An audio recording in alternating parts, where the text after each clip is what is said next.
Athens, Georgia 1-0. Murray State 1-0. Racers in all white. They will kick it short.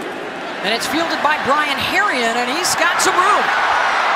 And he'll bring it all the way out to the 45-yard line. And a return of 22 yards, and that will set up the Bulldogs offense. 30 points a week ago in the win on the road at Vanderbilt. And here is Jake Fromm ready to go in the season home opener for the Dogs.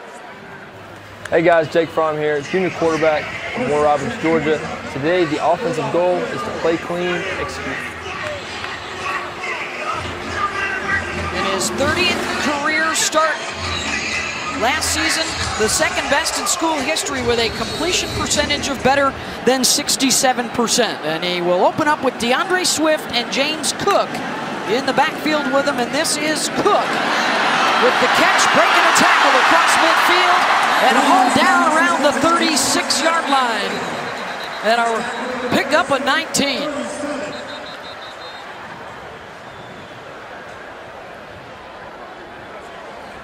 There is no flag that we see on the field at this point.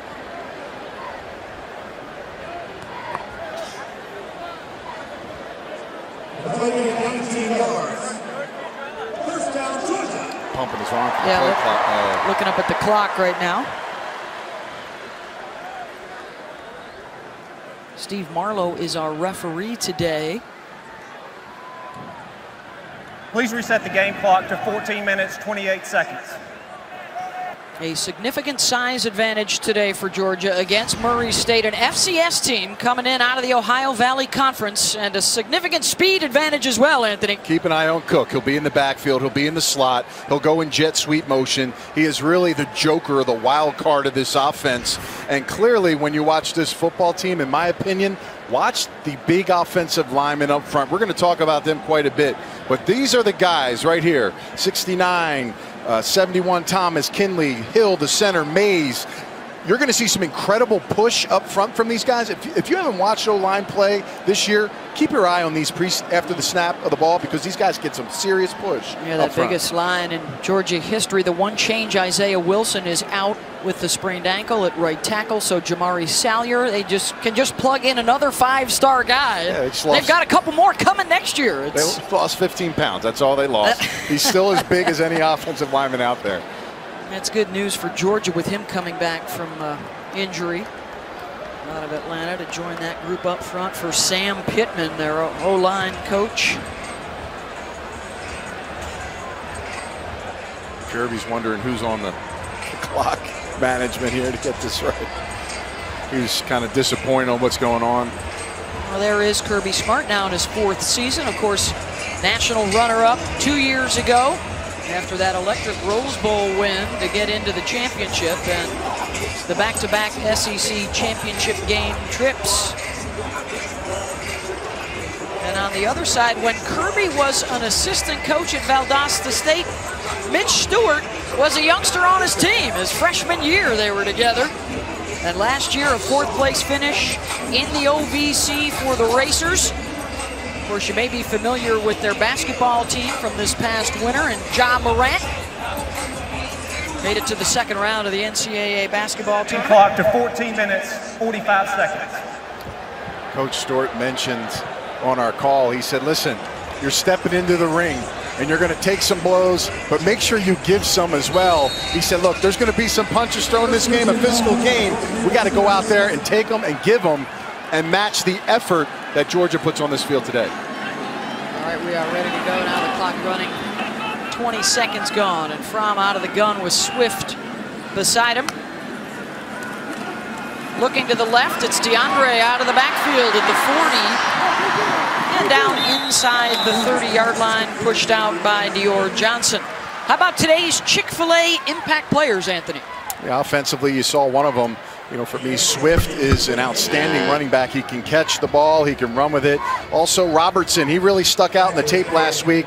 Linebacker for Murray State, Caddis. He's their leading returner from last year as a tackler, and they're looking to him to make big plays on the field. Kieris Jackson, one of their starting receivers last week, out with a hand injury. So get a better look at their depth, and right now they are dominating up front. The helmet comes off of Kendrick Caddis on the carry by Swift, and a gain of 9, first down. An amazing push on the left side. Look at this, tight ends, tackles, double teams. Sometimes running backs don't get touched for 5 yards, Beth. Anthony, you mentioned the size up front and the push of Georgia's line. Murray State is going to have to employ some movement, some stunts, some twists, something like that to try to confuse that O-line. They'll spread it out with the 4 wides. Simmons and Robertson both to the right. Fromm will look the other way. The throw to the end zone, incomplete, and a flag down. Matt Landers, the intended receiver, and Quinaz Turner had a hold of his jersey.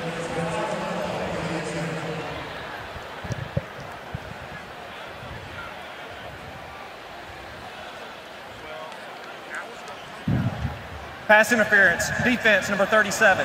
15-yard penalty, automatic first down. Turner kind of lost track of the receiver here. Thought he was maybe going to stop. Turns around, gets his hand and pulls the receiver. Didn't have to do that. Ball was thrown really uncatchable, but again, just move. Those little things right there from a secondary, you have to be careful. Making them plays gives them a free first down and closer to the goal line. Well, they had 2 backs out there. Now they'll switch it up and go 2 tight ends.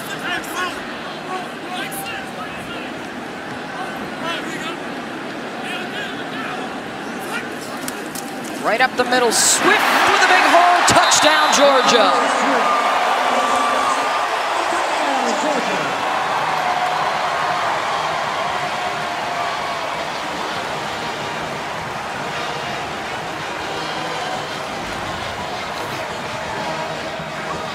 Kinley and Hill and Mays leading the charge right up the gut for 6. A lot of push. Rocky talked about it's going to be tough for Murray State up front, especially in those goal line situations, to hold up. They're going to have to change and move and misdirect. Blankenship's extra point is good. 158th in a row for Rodrigo, and that was quick for Swift and the Dogs. 4 plays, 56 yards in under a minute and a half. Is it the best offensive line in the country? They sure looked like they're on the short list after that drive.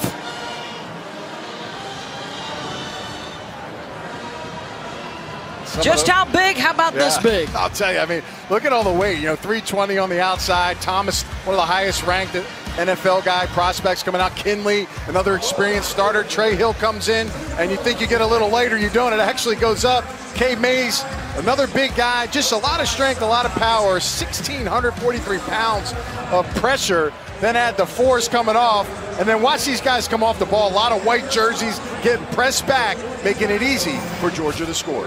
Cade Mays was actually able to block 2 guys, and over on the left side, there's Andrew Thomas. Mel Kiper is his preseason big board, guys he's looking at as the best in their position. He says Thomas is the best tackle, Solomon Kinley the best guard of the underclassmen that could come out. And that's some fun with their national championship team from 1980, and just how much bigger the guys are now.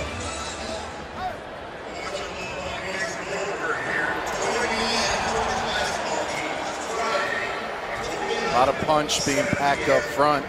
I think too, Beth, when you watch them, the biggest thing is they get so aggressive, so strong up front. In pass protection sometimes, they get a little top heavy, and that's something to watch. Last week against Vanderbilt, they had some ups and downs in those protection areas, and I think that's something that they'll get better at. They are swift on their feet, a la Swift there, taking a drink to cool himself down on this very hot day, which these Georgia players are contending with. 93 degrees at kick. Something, though, that a lot of people, we like to talk about depth, but for Kirby Smart and his 2 new coordinators, James Coley on the offensive side and Dan Lanning on the defensive side, they love to use the word competitive. There is literally competition at almost every spot on the field, offensively and defensively, for the Dogs. Every day you're fighting for your spot. Every practice is like a game, and I think that's the way you treat it, and that's what's great when you have some of the best recruits in the country coming every year. Coach Smart talked about, we want to play to our standard, not worried about who we're facing week to week, play up to our standard, and make sure we're getting better and improving every day. And so that is the focus. You know, you got Arkansas State next week, then you've got what will be an absolute monster mash here in a few weeks when Notre Dame comes to town in prime time.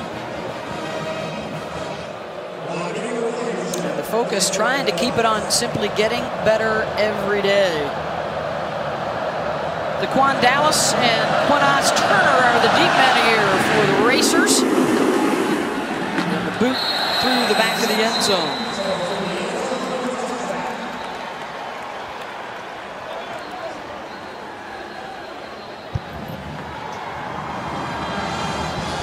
And for the Racers, the winner last week in their season opener, they beat Pikesville 59-20. And it was the debut of their sophomore quarterback, Preston Rice, out of Waynesboro, Tennessee. Had a couple of touchdown passes. And a big step up in competition today against this Georgia defense. They're going to spread you. They're going to go quick. They're going to try up tempo, 5 wide to open things up. Looking to throw over the top, almost intercepted. Lurking back there was Richard LeCount, couldn't hold it. Yeah, they're going to try to run a play after each finish at 15 seconds. That's really fast. That's going to really push some of these defensive linemen up front for Georgia. I really liked Rice last week in his game. Does a nice job. Didn't want to start off with the pick there. It's a heck of a job. You see the range by Richard LeCount there, one of the best safeties in the country next to J.R. Reed, number 20, his partner in crime. Flip ball in reverse and run out of bounds. Sylvon Turner, senior out of Huntsville, Alabama. They got running backs at wide out. They got wide receivers that'll come into the backfield. And especially in this heat, Mitch Stewart gonna run in a lot of different guys to give them a chance.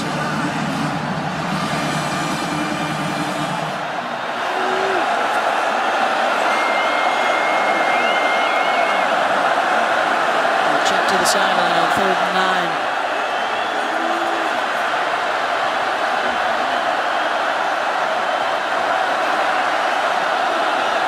Blitz coming from the edge. Rice caught underneath, a broken tackle and a first down.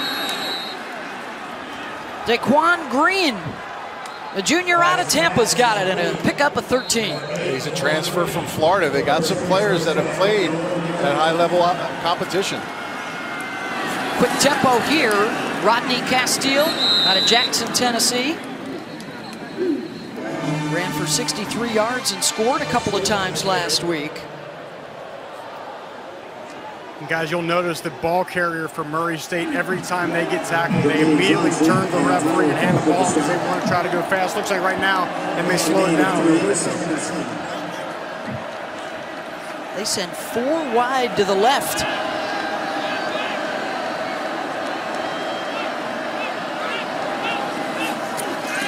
More pressure coming. Rice in trouble. Corralled and down he goes. Jermaine Johnson, the first guy there for the sack. And a loss of 12. Yeah, #1 recruit, JUCO recruit in the country, coming off the edge. And listen, you know, when you got extra bodies coming off, you see the strong safety come down the box. And Sam, you got to press it down as an offensive line. The quarterback has the outside defender there. They did not have a hot read in place and not able to bring it down. 3rd and 19 now for Preston Rice.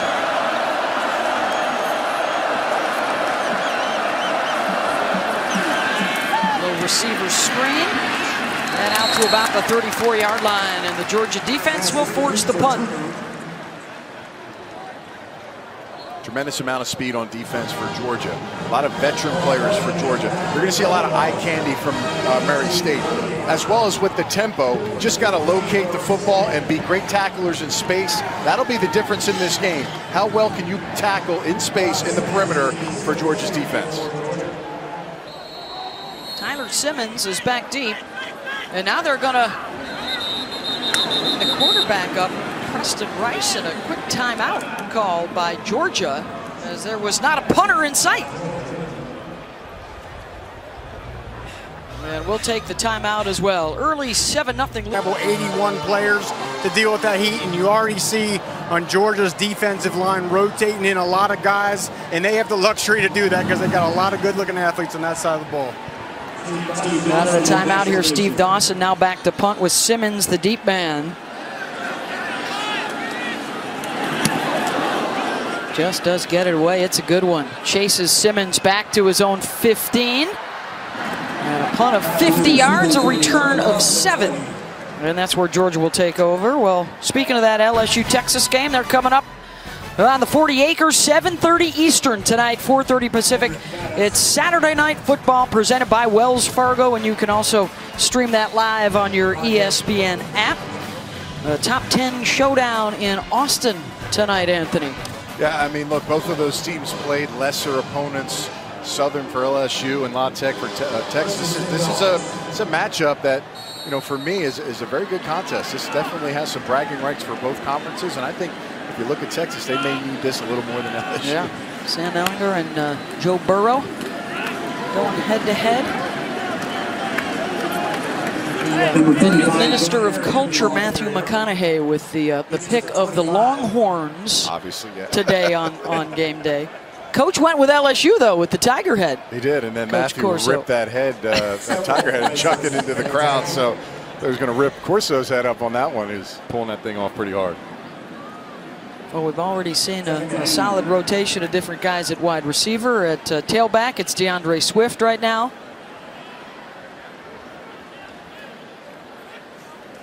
Second and 7, little jet sweep for Cook. Nice block on the edge and out close to the 40-yard line. That was the tight end, Charlie Werner, the senior out of Tiger, Georgia, and a gain of 15. Yeah, the brother of Dalvin Cook, and he runs just like his brother, but he is so active for this offense. You can utilize him in so different spots. He's very slippery as a player. He's got tremendous speed. Someone, to me, that changes the complexion of this offense. Good block, too, by Lawrence Cager, the transfer from Miami. At 6'5", one of their new wideouts. They lost a bunch, of course, with Riley Ridley, Mecole Hardman, Terry Godwin all off to the NFL.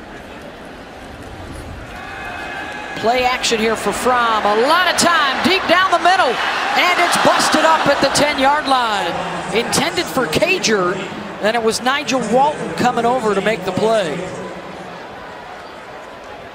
The backside as well, you had number 37 Turner, who I think Fromm was trying to beat him with the pass. He gets all the way across the field and able to get there on that point to knock it down. So, and we talked to Fromm. He said, listen, I look at defenses, when I break them down, it's all about rules, right? So every time someone comes, someone has to drop, or somebody rolls, they have to do something else. So he's going to live and die by those. It's going to be key for Murray State to change those rules today. Second and 10. Swift with the short gain. It'll be third down. Kirby Smart yesterday in the meetings, Anthony, said he wasn't concerned about the third down last week. He knows they've got a chance to work on it today. But nonetheless, the numbers weren't impressive. 1 for 7 there later in the game. It's one game, but again, it's something you have to kind of continue to work on. They had a couple 3rd and 1s. You could think they'd be able to execute that with all that weight up front the offensive line. Vanderbilt was able to stop them. So again, there's some improving areas that they had in the game that they're going to try to get better at today. Fromm on third down, pressured and sacked.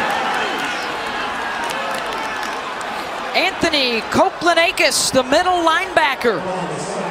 And a loss of 9 and a 4th down. Well, you know, one issue last week was the twist, and this is something Murray State just brings some interior linemen, twists them, and the offensive line weren't able to get off last week. It looks like it's still an early problem up front.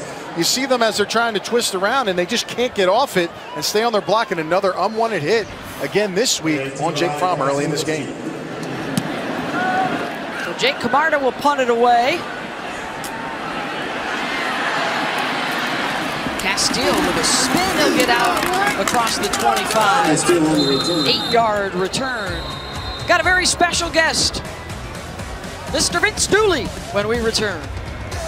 25 years as the head coach, long time as the athletic director as well. And a young Vince Dooley arrived here, Coach, what was it, back in 1963. And a lot of the changes around here, you had a lot to do with that. What are you most proud of to be a Georgia Bulldog?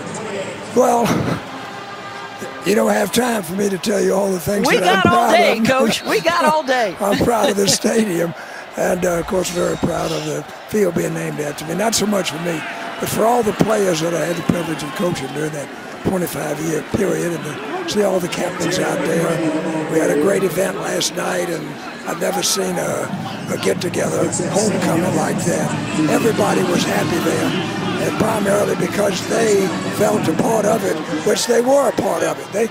They actually made it happen.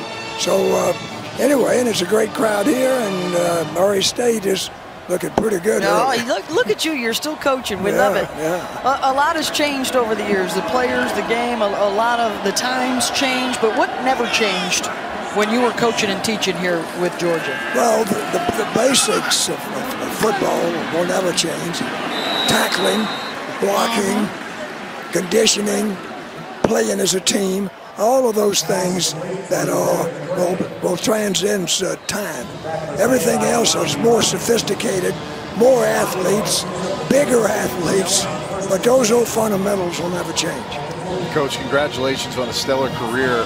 I know you have a lot of great moments on this field, but is there anything that stuck out to you that you just had maybe some flashbacks when you were down there and they had that ceremony that meant something deeply to you from a moment on one of their games?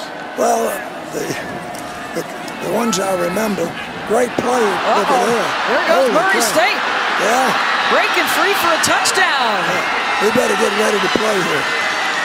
Often happens. 60 yards on that score. Great, wonderful pass. Great play. Yeah, looks like the corners falls down here. Yeah.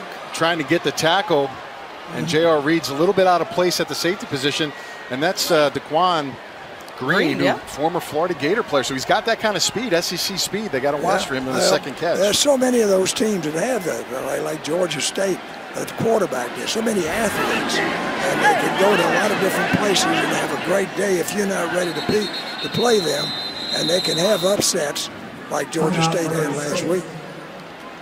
Timeout. Murray State, their first of the first half. Well, Murray State will call a timeout. That was a quick strike, 3 plays, 72 yards. So both teams have scored in under a minute and a half on their drives. More with Coach Dooley back here in Athens in a moment. Commercial timeout. We can tell you, obviously, the extra point was good. We are all even at 7 apiece. Georgia and Murray State on this hot, steamy Saturday afternoon in a celebration for Vince Dooley. It is now Dooley Field at Sanford Stadium. And when we left, Coach, Anthony was talking about a fond memory or two that you have from your days right down there between the hedges. Those kind of things will make me remember playing teams that you're not ready to play, and it can almost get beat. So we better turn it up a notch, and I think we will, because this team has great potential. But we've had a lot of wonderful games, and I guess one of the greatest spectator games is that we played Georgia Tech 29-28 to go for 2, and the lead changed hands 7 times. I didn't like it as a coach, but as a spectator, it was a great game. It was better to watch the next day, right? Right. Coach, I got to have a bit of a fun side. I read that you and your wife went to Europe for a couple weeks and had a good time over there. Any sightseeing things that you remember that was great? Well, I've never, we got an onside kick here. No. Just kicking it short. Yeah. Trying to shorten All right, the I field. got to get out of watching this game. You can say just call the whole game for us if you want. All right. No, we went to Eastern Europe. I've never had a chance to be there. I've been all over Europe. I love to travel.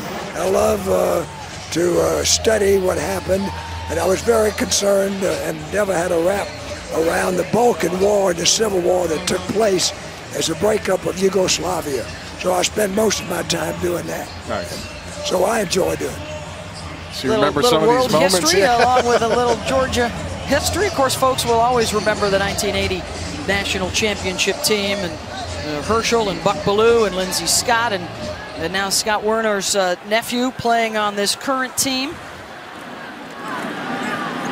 Coach, what do you think you could have done with some of these offensive linemen weighing 330 pounds when you were coaching? I mean, come on, it's like the holes are huge. Yeah. You talked about not having any depth. They got 2 lines that can play. And no, I saw some of my old offensive linemen, 197 pounds, 205. Look at them now. But I tell you, I had some fighters, though. They were small, but they'd fight you. I believe it. Well, your years here as an athletic director, so successful as well, over 20 national championships with a lot of different teams on the men's and women's side. Good defensive play right there for Murray State. They are announcing themselves here in the first quarter. A loss of 3 there. But here's that 1980 championship team. The O-line averaged 6'2", 245, and now they're a sight taller and a little bit wider. Yeah, well, those guys were bigger than the ones when I first started, and that was pretty big size. Yeah, that's a great moment. What do you remember about that Sugar Bowl? I saw so many of those players last night. Herschel, Terry Hogue, Scott Warner, all have been in the Hall of Fame. So there's some great players. You're in the Hall of Fame as well, the College Football Hall of Fame. As Fromm strikes across the middle for a first down and into Murray State territory. But what do you love about that 80 championship team in particular, and that Sugar Bowl win over Notre Dame as they get ready to come to town here in a few weeks? Yeah, that's going to be something. That team won them all somehow, some way. You could make an argument that some of the other teams might have been, oh, what a hit. And a turnover, a takeaway for the Murray State defense. Yeah. Look at him, he's still going. I got to get out of here. This is getting too much excited. But I like to see a team that come in and get challenged by this big Georgia team and play like they're playing. They are giving it their all right now. And the takeaway here, a big hit. I believe it was Cameron Petty that knocked it loose right there from Eli Wolf. It's hard sometimes. You get stood up by a couple defenders. You can't go right down. And all of a sudden you turn around, you got 300 pounds coming down on you. And look at that ball pop out. I'll tell you, some early mishaps and some big plays now. Murray State trying to take advantage. Guys, that was a great job by the defensive line, turning and running as soon as that ball is caught. You would love to see those defensive linemen flying downfield. They can make big plays like that. Here they come with some pressure off the edge and a slant route, the connection into Georgia territory down to the 45. So, well, Coach, we congratulate you on everything that you have meant to the University of Georgia and for you and your family on a wonderful day today. It's now Dooley Field at Sanford Stadium. Thank you. Congratulations, Thank you very Coach. much. You got it. Absolutely pleasure. All right, good. I know you want to get back with your Georgia family and get things back on track for the Dawgs. Yeah, that's what it needs to do. That's right. Vince Dooley with us here in the booth. And folks in Athens getting a bit antsy. A 7-7 game, and Murray State driving now in Georgia territory. One thing I'm seeing as we're talking to Coach Dooley, the physicality, the tempo is equal to what Georgia's doing. And I think this is a subtle surprise early on as we watch Murray State make some big plays in this game early. The thing about Murray State's offense from a run standpoint, AB, zone run. So you can have an undersized offensive line if you're running zone, because you just got to get enough in the way of some of those big guys and allow a crease for that running back. That's right. And they got quick running backs that are very receiver-like, so they really do hit those holes. Let's see if the defense can make a stop here on third down.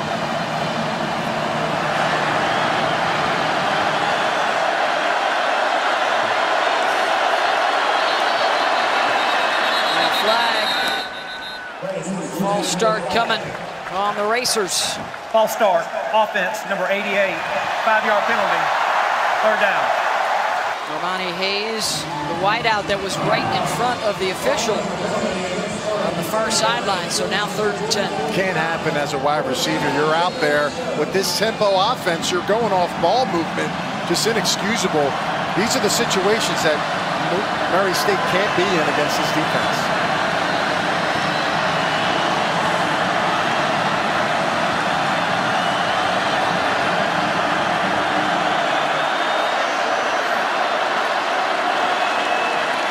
The 4-man pressure, and they get to the quarterback. Down goes Preston Rice.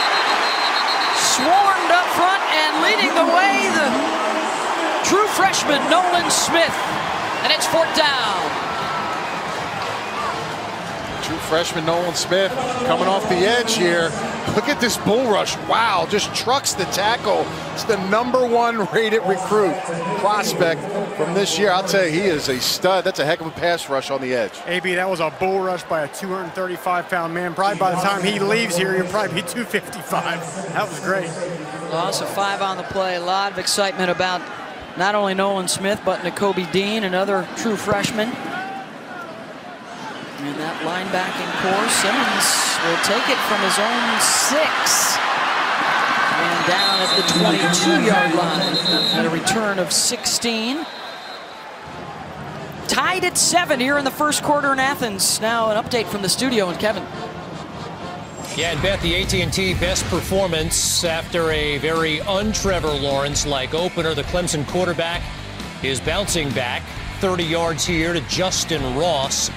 Clemson winners of 16 straight games, longest active streak in the FBS, and over on ABC, locked up in a good one as we thought, 7-3 lead on Texas A&M. Thank you, Kevin. That's one of the big ones today. Of course, still to come later on ABC tonight, 7:30 primetime, LSU and Texas. And that's what Clemson has done with those 16 straight wins, including, of course, the national championship last year over Alabama. And that was a great game last year. I believe it was 29-27 or 28-26, and it was a contested game. I think that was not a game that Trevor Lawrence played much of. He was not the key factor in that matchup at Texas A&M. Now, you know, he's the guy. A little slow start last week, trying to pick it up here this week at the quarterback position. Alabama, by the way, 21-0 over New Mexico State right now down in Tuscaloosa. Already some excitement today with Army putting a scare into Michigan. The Wolverines had to win in double overtime earlier. And Ohio State, another impressive performance. They rocked Cincinnati. Justin Fields, the former Georgia quarterback here, a couple of touchdowns, both rushing and passing. Got to think offensively, they're going to try to impose their will up front, get this running game spark, see if they can break a big one here and open this game up a little bit. Swift, who rushed for 149 yards against Vanderbilt. The nice bounce to the outside. And there is indeed that big play. Run out around the 35-yard line of Murray State. Then a 40-yard run.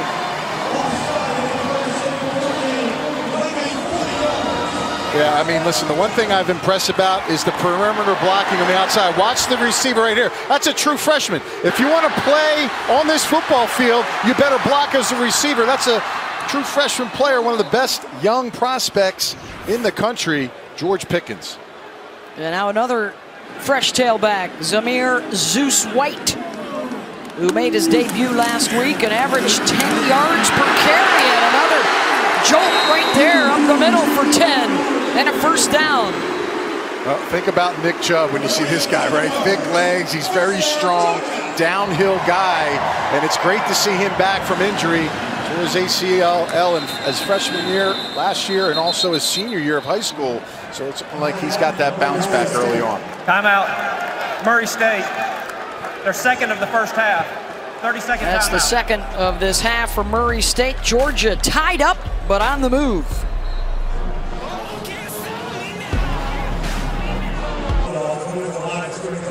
Now we see Brian Herring coming in at running back. Guys, what a luxury Georgia has to be able to rotate 4 running backs. SEC defenses, beware, late in games, third, fourth quarter, they're bringing in a fresh body. That's punishing on the defense.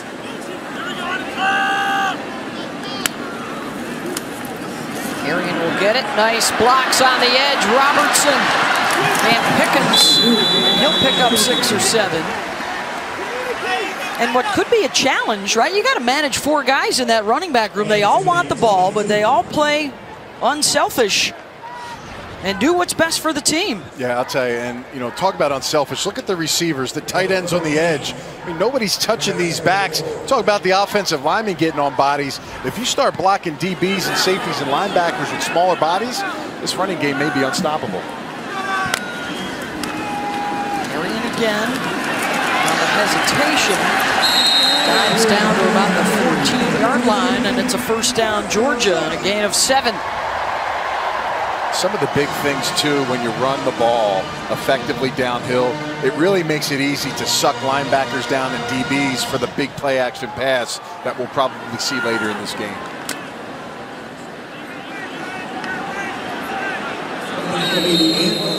And that'll take care of the first quarter of play. Georgia and Murray State even at 7. And the Dogs the move. They've got it 1st and 10 at the Racers' 15-yard line. They've gotten their fair share of chunk plays. How about 7 of 18 already of over 10 yards? Jake Fromm is 5 of 6 in the air, and on the ground the Dogs are over 100 yards rushing. And they'll get some more here. Cook pushes his way down to the 2, and it's 1st and goal Dogs. Excellent block on the edge by their tight end, Werner, number 89, Charlie Warner. He's a senior. I'll tell you, he does a lot of the dirty work for this team. And when you're driving guys 10 yards down the field, Beth, it's really nice to have as a running back going out the edge. I'll go with Harrion in the backfield here. Cager and Pickens to the left side with 2 tight ends set. Harrion, touchdown! He's gone over 1,000 yards in his career now rushing at Georgia, and he's got 6 right there for the Dogs.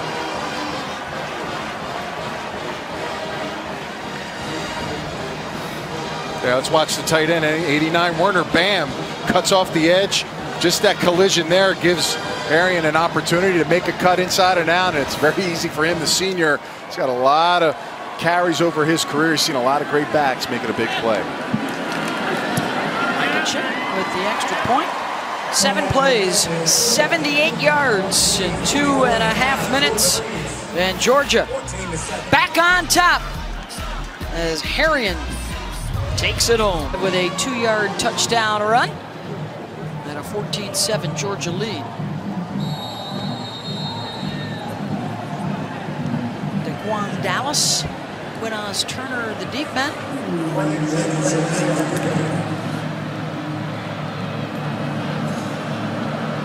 Blankenship set to boot it away. This one in the end zone for the touchback. Today's college football rankings are brought to you by Northwestern Mutual. And there's a look at your top 10. Clemson up right now 10-3. Alabama, the route is on against New Mexico State. And the big one coming up later on, LSU and Texas. I think Ohio State clearly has a good team. I think a lot of people thought versus Cincinnati that was going to be a game. They blow them out of the water. I'm not quite sure about Michigan. That's a close game against Army. I saw Army last week play Rice. I wanted to see what was going on because they only beat them by a touchdown, and they had their problems with them at home. So I'm not quite sure Michigan is a top 10 team right now. Yeah, they got a bye, and then they are at Wisconsin in a couple of weeks. And a shaky start for the Wolverines. -1 yards rushing in that first quarter for Murray State. Their big strike was the 60-yard touchdown pass. Preston Rice to Daquan Green. They haven't gotten much going on the ground yet.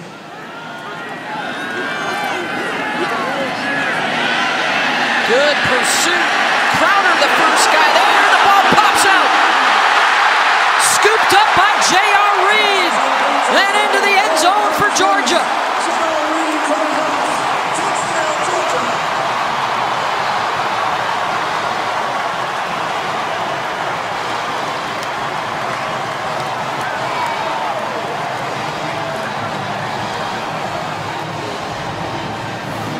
Crowder all around the field.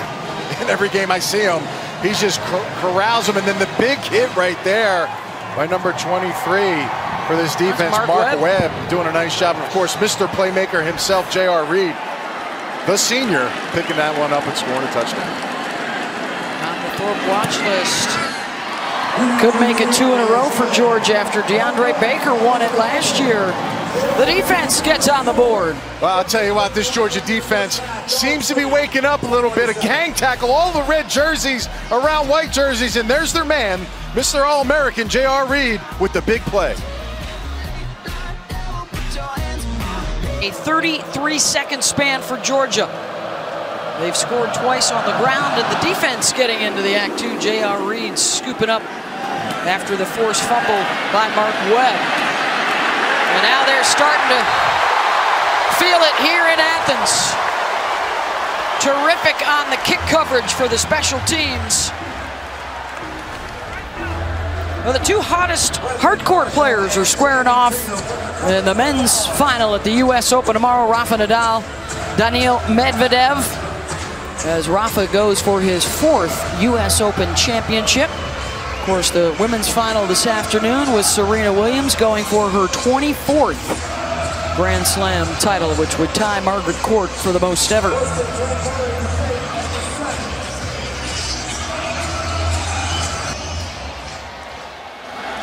So how does Murray State respond after the giveaway and the touchdown for Georgia? Back shoulder throw incomplete. Well, one of the things they love to talk about here in this Georgia defense this year, Anthony, is the havoc rate. Sacks, pressures, takeaways, TFLs, and in the case of J.R. Reed, the scoop and score. Yeah, outside of the touchdown, the hard slant that Murray State scored on, this defense has been flawless, and I think that was a little bit of a wake-up call for them, Bet. Yeah, they gave up the 60-yard touchdown pass play. That's Jacob Bell and Eric Stokes on the coverage, the sophomore out of Covington, Georgia, who has really come on strong. Started at the end of last season and has carried it over into this year. And a 3rd down here for the Racers.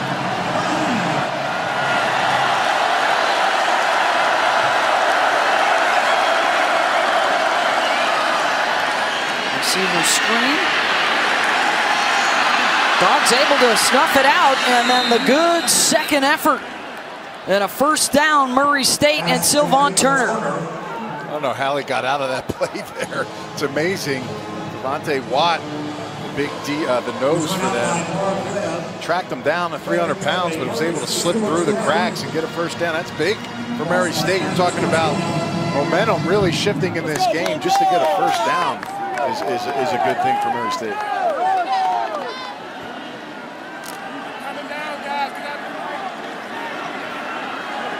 Out of the gun from their own 20. Can steal. Maybe got a yard. That was Michael Barnett, the grad student from Dorchester, South Carolina, on the stop. Guys, we had a freshman linebacker for Georgia's entered the game here. That's Nakobe Dean, one of the top recruits in the country. A lot of folks talking about him, and he's looking kind of like Roquan Smith did when he started to come in. An athletic linebacker, was hurt last week, but running around now and making some plays. He's in there right behind Nolan Smith, the other freshman. Pressure coming. And they got him. Another sack for this Georgia defense. It's Walter Grant. And a studio update now with Kevin Connors. Beth, we have breaking news. Kevin, what a wild saga and story this preseason. Where does dysfunction go to get right? Go see Coach Belichick and turn the tail. And you know what? He ain't going to lose a dime if he lives up to the expectations that he was supposed to in Oakland. I can promise you this, John Gruden, watch his facial expressions on Monday Night Football, Ben, because I promise you, he is not a happy camper right now. Please reset the game. I still think that was a good move for the Raiders. There's no way that relationship in that locker room could have worked with him. They get a fresh start. Antonio Brown gets a fresh start, and we'll see if it works. 3rd and 15 here for Murray State.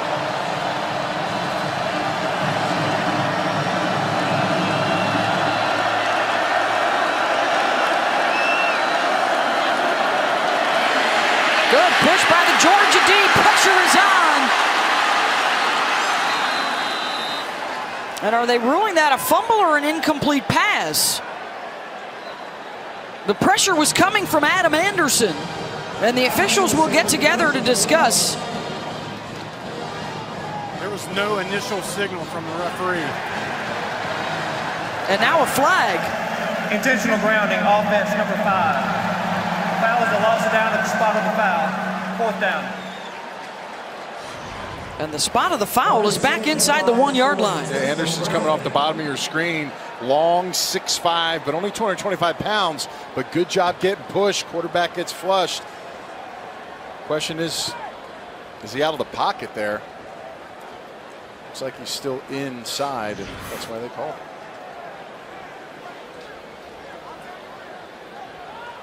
This is going to put Steve Dawson in a bit of a pickle. He'll have to punt this out of the back of his own end zone. A loss of 14 on the play.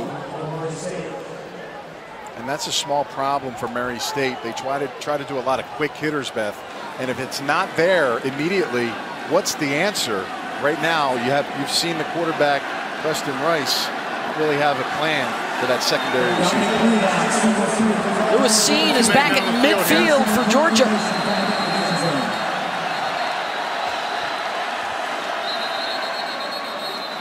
And we've got whistles and a timeout called by Georgia. Timeout.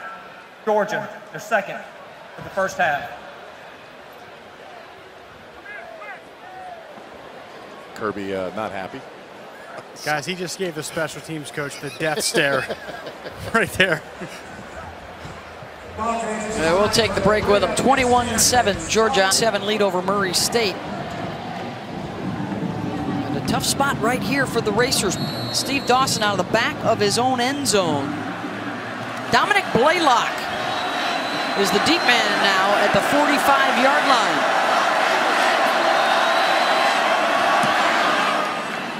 Australian gets the boot away. Blaylock back into his own territory, and now a running start for Dominic, and taken down at the 40-yard line. A 51-yard punt, a good one for Murray State, and a return of 11. Well, this season Taco Bell is celebrating student sections and passionate fans like these by awarding the Live Más Student Section of the Year.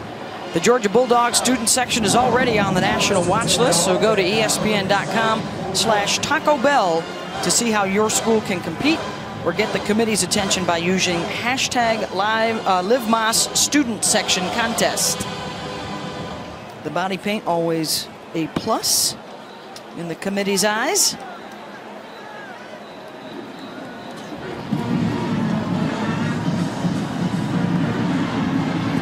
And now good field position here for Georgia. They've got a short one at the Murray State 41. A couple of rushing touchdowns. The defense has scored today.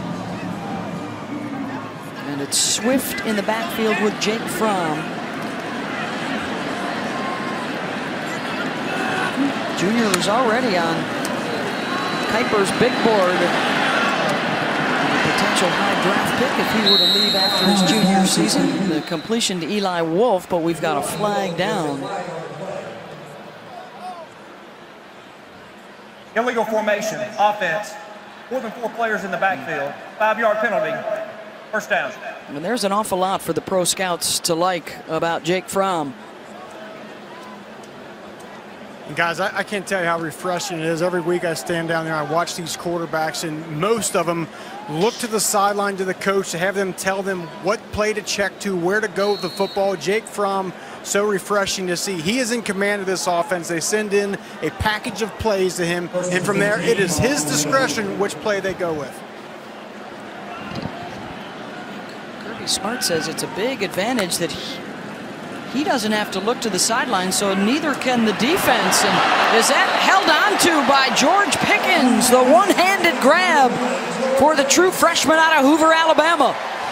James Cooley, the offensive coordinator, said, listen, he's a true freshman, but he's the purest receiver that we have on this team. And you see the control when he catches that ball, just kind of plucking it out of the air. He's going to be a special player for this Georgia team. Grabbed it with 2, reached with 1. The 6th rated wide receiver on ESPN, Swift. And a short gain there. How about another studio update with Kevin? Hi, Beth and Dawgs fans. Don't kill the messenger here. This is Tua. Henry Ruggs the third touchdown pass of the day for Tua, who also just ran one in. Ruggs has a 75-yard touchdown run, 28-0 Alabama, Beth, on the SEC network. Yeah, big day for the Tide against New Mexico State down in Tuscaloosa.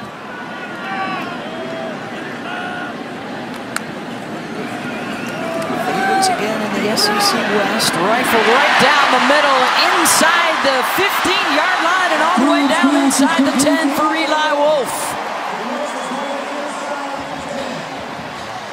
Great protection up front.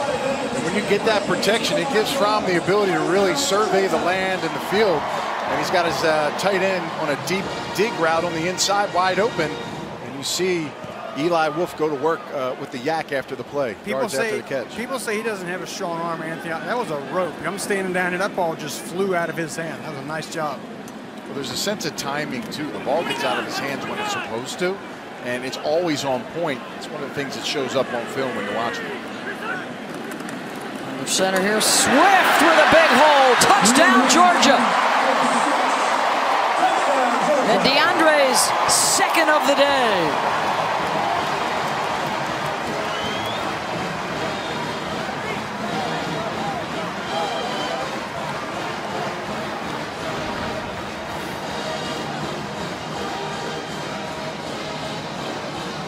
Terrific job blocking on the edge to open up the hole.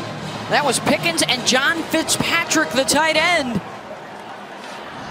And DeAndre now 6 carries, 67 yards, and touchdown runs of 3 and 10, and a 28-7 Georgia lead. Yeah, it's a misdirection to the right with one tight end. Fitzpatrick blocks out. You see Pickens, who's making himself known in this football game, catching and blocking, and no one's there to touch Swift.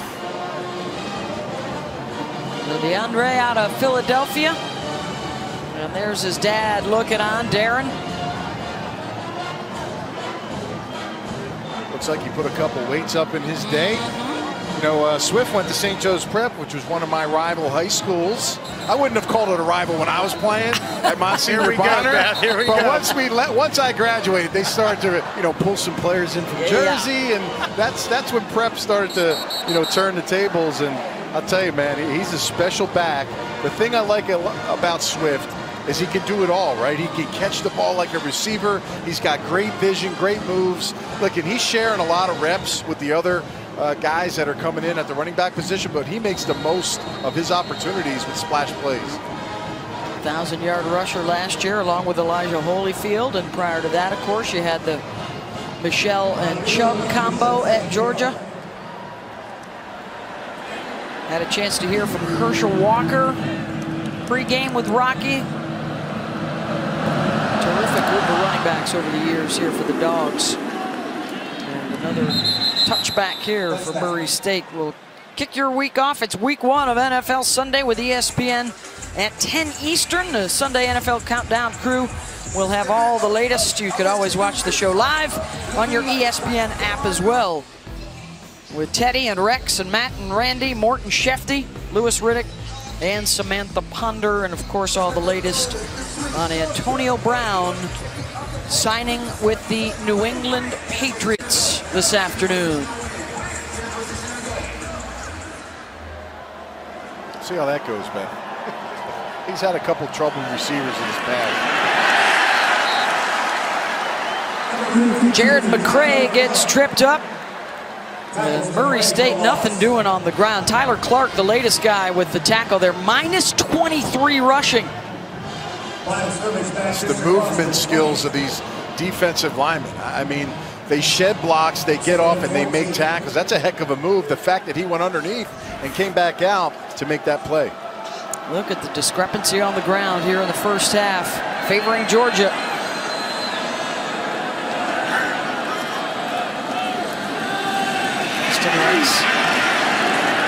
Gets it off. It's Jared McCray who had the fumble return for a touchdown earlier. Quay Walker with the tackle. Another one of this very deep group of linebackers, and it's 3rd down and 13. These are the issues when you go fast on offense. If you don't make any plays on 1st and 2nd down, and you're in 3rd and long, you're really out of opportunities or really things you could call here They've gotten some pressure defensively for Georgia. Let's see if they can get to Preston Rice here.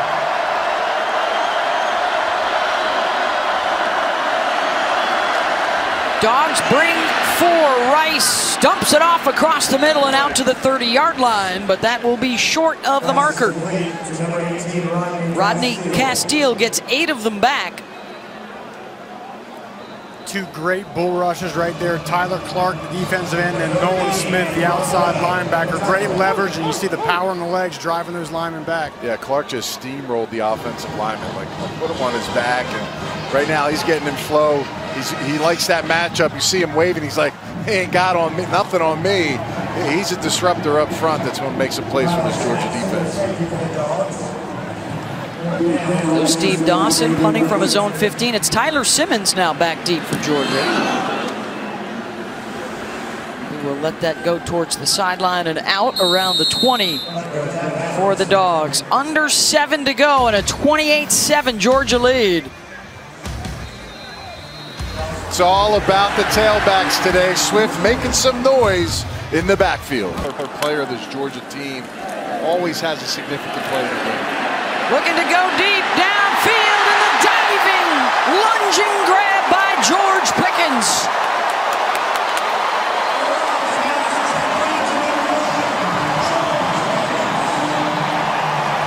Watch his arm pump. Doesn't extend to the last second and tracks that ball right to his body.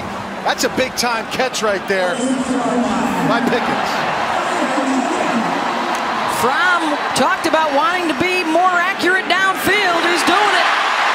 After the 43-yard strike, he hooks up here for another first down to Wolf, down to the 15. Watch his, sells it all the way over. Just trusts his receiver to run by the defender. And look how he just tracks that head on hands. Unbelievable. It's a clinic. Back to the air again. Both feet down. Touchdown, George Pickens. And what a quick strike for Jake Fromm and the Dogs.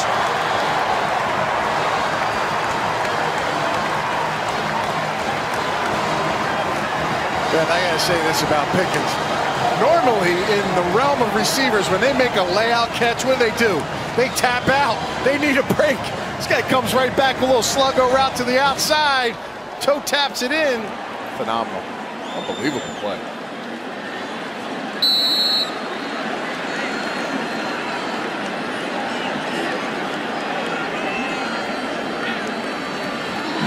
In a row completed by Jake Fromm. The last 3, a 43-yarder, a 22-yarder, a 15-yarder, and the first career TD for Pickens. Little coming out party here. Fromm obviously trying to get the ball to his guy.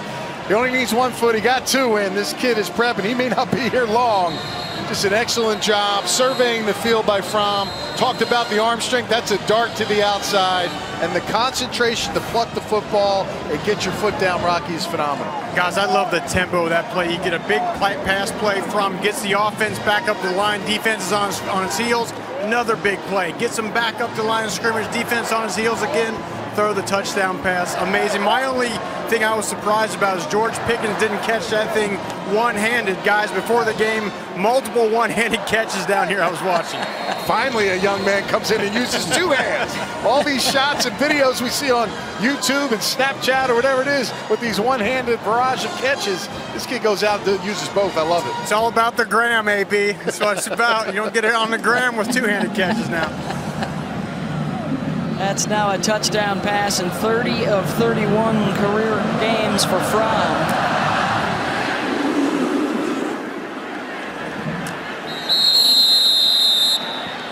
Let's go back and revisit the drive there in that sequence of catches. Yeah, it was the Pickens show here on 2 of them.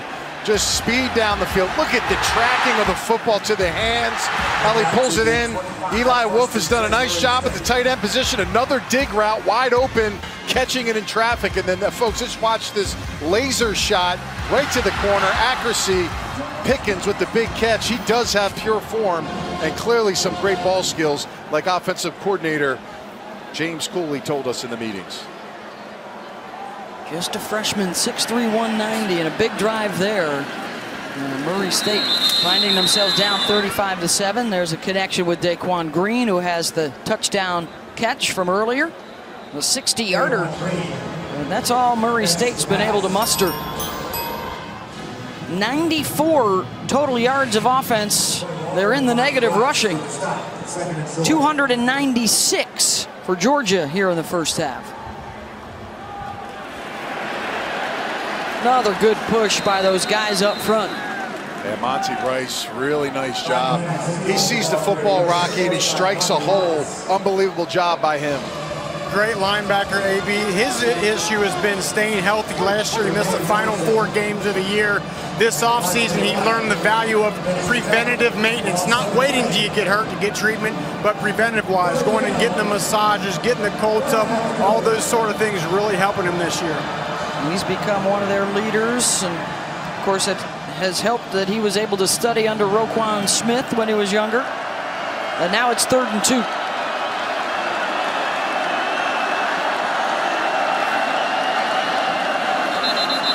And we've got a whistle. Preston Rice upset because he thought that was going to be a big hitter. Yeah, Coach Stewart, both coaches on the field.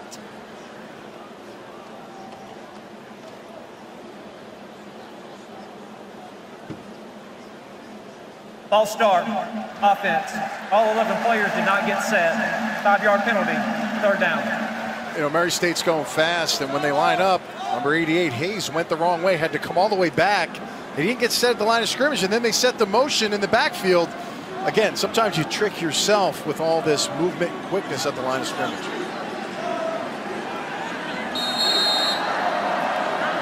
We'll try again here on 3rd and 7 now.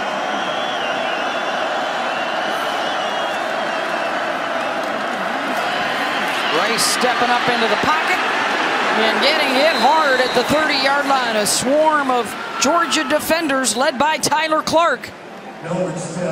Starting to show up. It's hard, Rocky, for an interior defensive lineman to do all these things up front, but you just watch him making some moves here in the middle. I mean, Tyler Clark right now is everywhere. And keep in mind, folks, he's a 300-pound man, and he is in the backfield. He's turning around and making tackles on the wide receivers. Tremendous effort plays by 52. And he was double teamed on that play. And that was another big pop from Mark Webb at the tail end of the play as you check out the yardage discrepancy here in the first half.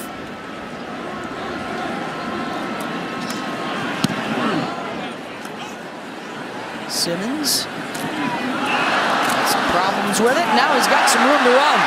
Simmons gets to the outside across midfield. And all the way down to the Murray State 35, a return of 43 yards. And taken down by the punter, Steve Dawson. Guys, that was very impressive because a few minutes ago, Tyler Simmons was in the locker room. He had a right ankle injury. Didn't look like he was going to come back. Shortly, a few minutes ago, saw him come back on the field. Then he's back there deep, catching the punt, and then a nice return. Well, he's the senior leader of this wide receiver room. A lot of new faces this year with 3 of their guys heading off to the NFL. Kearis Jackson, the hand injury last week. We've already seen what George Pickens can do, the freshman who's been shining here in the first half.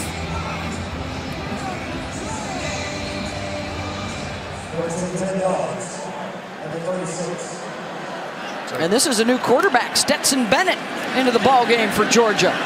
And he'll throw on first down, and he's got a completion to his tight end down inside the 15-yard line to John Fitzpatrick. I'm glad that James Cooley, the OC, is giving a dog a bone because these tight ends been blocking their butts off really all training camp, and last week against Vanderbilt, they're doing it again, and he's just finding the security blankets. A good job with his eyes, staying calm in the pocket.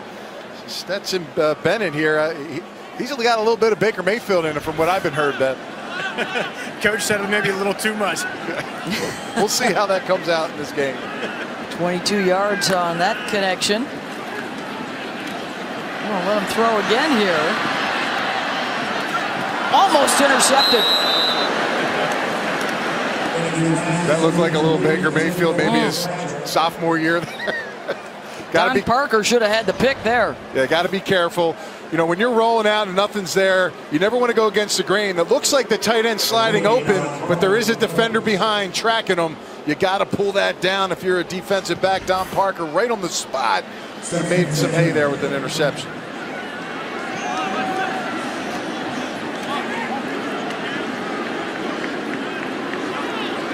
Zamir White now the offset back. And the give is to Zeus. Down to the 5-yard line behind big Jamari Salyer. No wasted motion by these backs, right? When that hole is there, and they're usually there with these offensive linemen, they hit it and they get downhill. And then guys like number 3, White, he'll inflict pain on the defense with his physicality and his body. So you get kind of a double whammy. You get the big uglies up here pounding away on the defensive line, and then when the linebackers come up or the safeties, they take the hit by the running back. So just a lot of physicality with this Georgia offense. 2 carries, 18 yards for Zamir.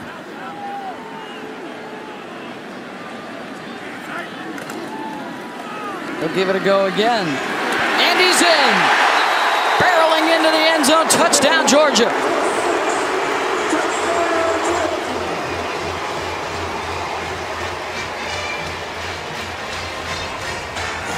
Yeah, right guard, really everybody gets pushed about 2 yards, and just got to make a play by a back, get your head down. But look at the push. You see Werner in the outside finishing his play right down the gut, the center, Hill, Kinley, right guard, Mays, all those guys. Just get behind him, and the running back finds a hole.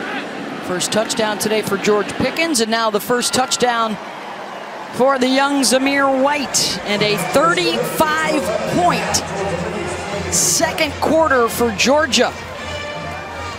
Let's check in with the studio.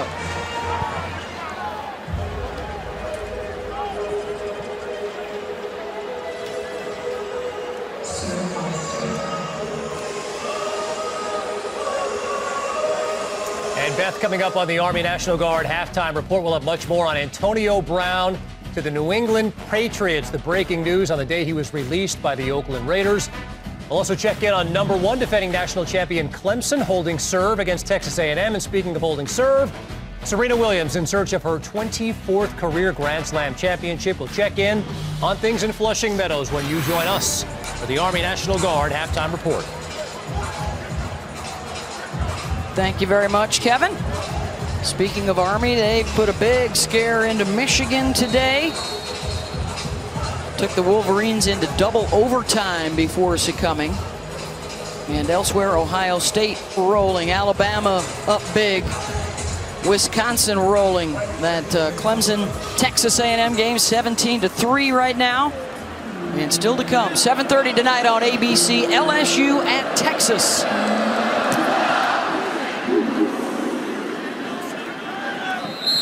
Runs through the end zone. Well, this season, for every field goal and extra point made by participating universities, All-State will make a contribution to the university's General Scholarship Fund. Thank you, All-State. And the new sign on the facade there, Dooley Field for Vince Dooley, and the newly christened Dooley Field at Sanford Stadium. Built back in the 20s when it was just the lower bowl on both sides, and while Vince was here, they added the upper deck, the suites, the west end zone, just recently filling in the east end zone. And for Georgia fans, a capacity of 42,000 to over 90,000 today. And so much of that done while Vince Dooley was here as the head coach and the athletic director.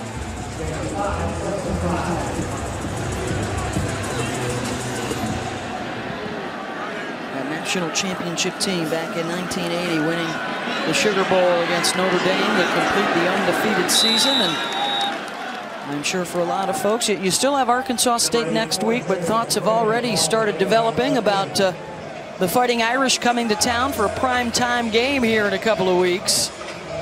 And one of the most highly anticipated non-conference matchups of the year.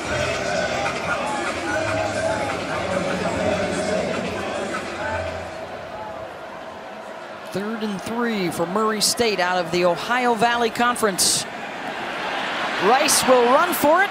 And he'll get it. He's not going to take a knee, not going down with the slide. And it rumbles all the way down inside the 35-yard line of Georgia. Coach Mitch Stewart talked about his quarterback plays the game like a middle linebacker. And clearly he's looking for contact here. Watch how he's able to escape. They kind of contain him on the inside, and he's just looking to put his shoulder into somebody. And I'll tell you now, Eric Stokes, number 27, wasn't really prepared for him to do that. And I'm sure he's pretty disappointed the way his team started this game out. He's looking to take some anger out on somebody. And I think they were anticipating the slide there, right? And it never happened.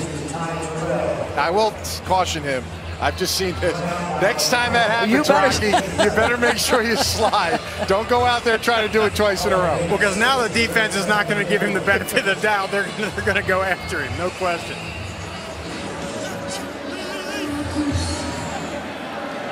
Second down here for the Racers, trying to beat the clock before the half. Running out of time, and Nolan Smith able to wrap him up. That's the 5th sack of the half for this Georgia defense. Yeah, excellent job just staying. Great hustle. I mean, this kid's all over the field. Watch this now. Nolan Smith is going to start on the inside, and he's going to roll and come back around. And he's just, it's all about effort, right? You want to see guys kind of do their thing, wraps all the way around the guard, and chases them down with speed. This is the future. Now we're talking about the now for Georgia, and we're excited about it. But again, they just keep rolling the train in. Another 5-star, another 4-star. Guys, we've been talking about Nolan Smith. I watched his high school highlight tape this week, and one of the better high school highlight tapes I've seen, and you mentioned, Anthony, it's the effort. Sometimes those 5-star guys, they'll make the great plays, but you don't see the effort plays. That is not Nolan Smith. Loss of 12 on that play. Well, for Georgia, 10 consecutive top 10 recruiting classes. The one coming in next year will be the 3rd top 5 in a row for Kirby Smart and his crew. Gotta love Fromm there, Beth.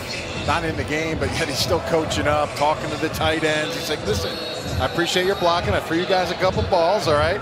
Got him to calm down. I think his roommate is Werner as well, so he may have put some stuff in his ear. I always like to roommate Rocky with the quarterback in the league, you know, just to get in their ear a little bit. It's always smart to room with the quarterback. It's always a good move. On 3rd down, and the pass is caught by Green at the 28-yard line. Took the official a moment to get in there and spot it. It is short of the marker, though, so 4th down coming up. And they will give Gabriel Vincente a crack at it here. And the field goal attempt from 45 yards. They got to hustle. They do not have a timeout left to call here. Under 5 seconds to go. It's off in time, and it is no good. As the clock expires to end the first half.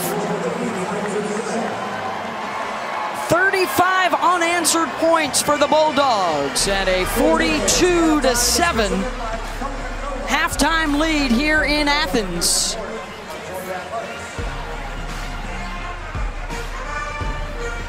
Rushing touchdowns in that first half from 3 different guys: DeAndre Swift, Brian Harrion, and Zamir White. And the first career scores for White and George Pickens, who had a touchdown catch from Jake Fromm. As we welcome you back here to the newly christened Dooley Field at Sanford Stadium. Beth Mowens along with Anthony Becht. We got Rocky Boyman with us as well. As we anticipated, big advantage for the guys up front, and the ground game was churning it out today. They did. They controlled the line of scrimmage. You know, all that weight, all that pressure up front has really made the run game easy against Murray State, who, let's be honest, is undersized up front. I'll tell you what, the one guy that stood out to me for Georgia is true freshman George Pickens, right? This guy went on the sidelines and made some great catches. He seemed to have a really nice connection with Fromm. That could be something that could take him over the top as this season goes on. They hooked up for a 15-yard touchdown in that second quarter. The scoring for Murray State, it was the Preston Rice to Daquan Green 60-yard touchdown strike. They have struggled to get anything going on the ground, so they'll head back to the air. Push close to the 40-yard line. Let's check in with Rocky Boyman. Guys, I talked to Kirby Smart at halftime. He said early in that first quarter of that game, it looked like Murray State was playing harder than we were. But then after that, really pleased with the effort. Mitch Stewart from Murray State said he just wants to continue to see his team fight. He said, look, we know what we're up against. I just want to continue to see my guys fight for all 4 quarters. Yeah, Mitch Stewart now in his 5th season, and the former quarterback at Valdosta State, where he was part of the national championship in 2004. They were a 4th place finisher in the OVC last year.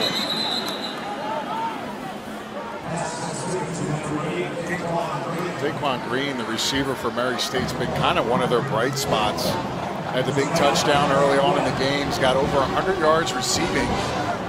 Looks like, listen, their top 2 receivers are injured here for Murray State. Sappington, who they expect to be back next week, and then Honeycutt, their top 2 receivers, they're both down, and he's out for the season. So nice to see Rice at least build a connection for them as they move on to their season later on after this. Green 5 catches on 5 targets for 101 yards receiving. Justin Connor with the carry there. Murray State in the Ohio Valley. John Morant, last year that terrific run in the NCAA basketball tournament, the upset of Marquette, and they lost to Florida State in the 2nd round, and Morant going number 2 in the draft behind Zion Williamson to the Memphis Grizzlies. Virginia Tech coach Justin Quinte, also a Murray State grad. Keep it on the ground here, and nothing doing once again. With temperatures above 90 degrees, we've seen a lot of different guys. Perhaps the potential, the greatest for Jordan Davis, the freshman All-American a year ago, the sophomore out of Charlotte. Had a tackle for loss and a kick deflection last week against Vandy. I was a little worried about him going sideline to sideline because of the tempo. Coaches were like, no, we're good. We want him to get that extra work in, some of that extra cardio in game for the season. 3rd and 10. Out into the flat. And again, the Georgia defense able to swarm and make the play. That was to Connor. And it's 4th down.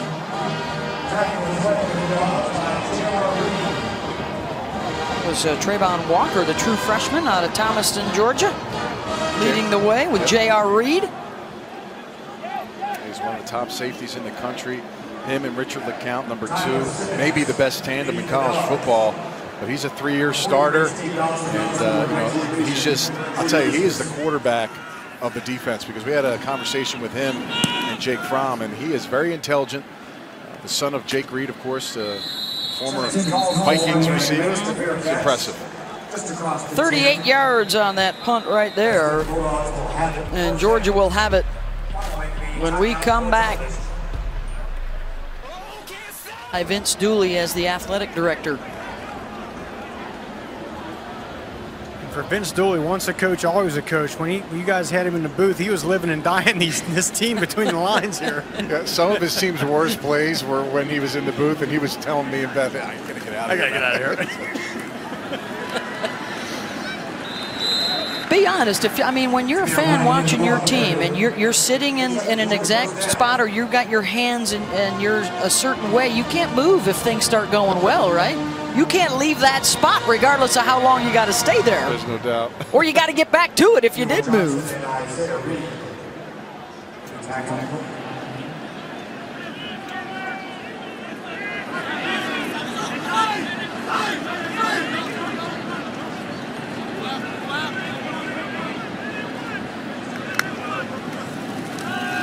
Stetson Bennett. Bennett, who came on late in that 2nd quarter. Yeah, if I'm Stetson Bennett here, I'm looking for number 1, George Pickens. When that pass and opportunity comes, because clearly he is the guy that's been the favorite target at the top of the screen here. Number 1, true freshman, getting a lot of work in this football game. And I'll tell you now, this kid is pure as they come, and he's making some plays today. 3 for 68 for Pickens. They'll run with it as flags fly. If Fromm is done for the day, by the way, 10 for 11, 166 yards and a touchdown. Illegal formation, offense, 5 players in the backfield, 5-yard penalty, second down. And Jake hit on his last 8 throws before departing.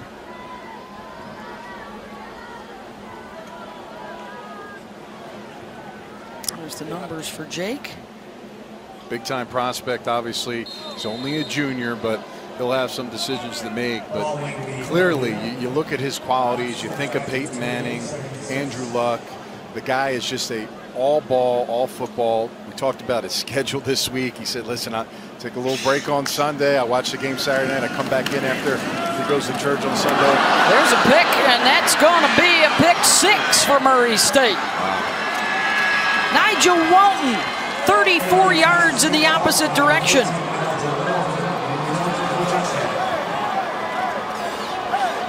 He almost had one intercepted down near the goal line in the first half, and this one is taken the other way. Yeah, you know, he tried to get this out quick, but he's a little late on that.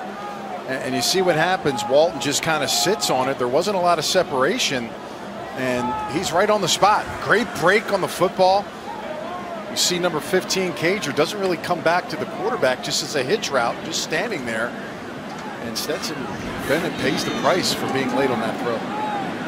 They'll officially change that now to 35 yards on the return. Extra point from Vicente is good.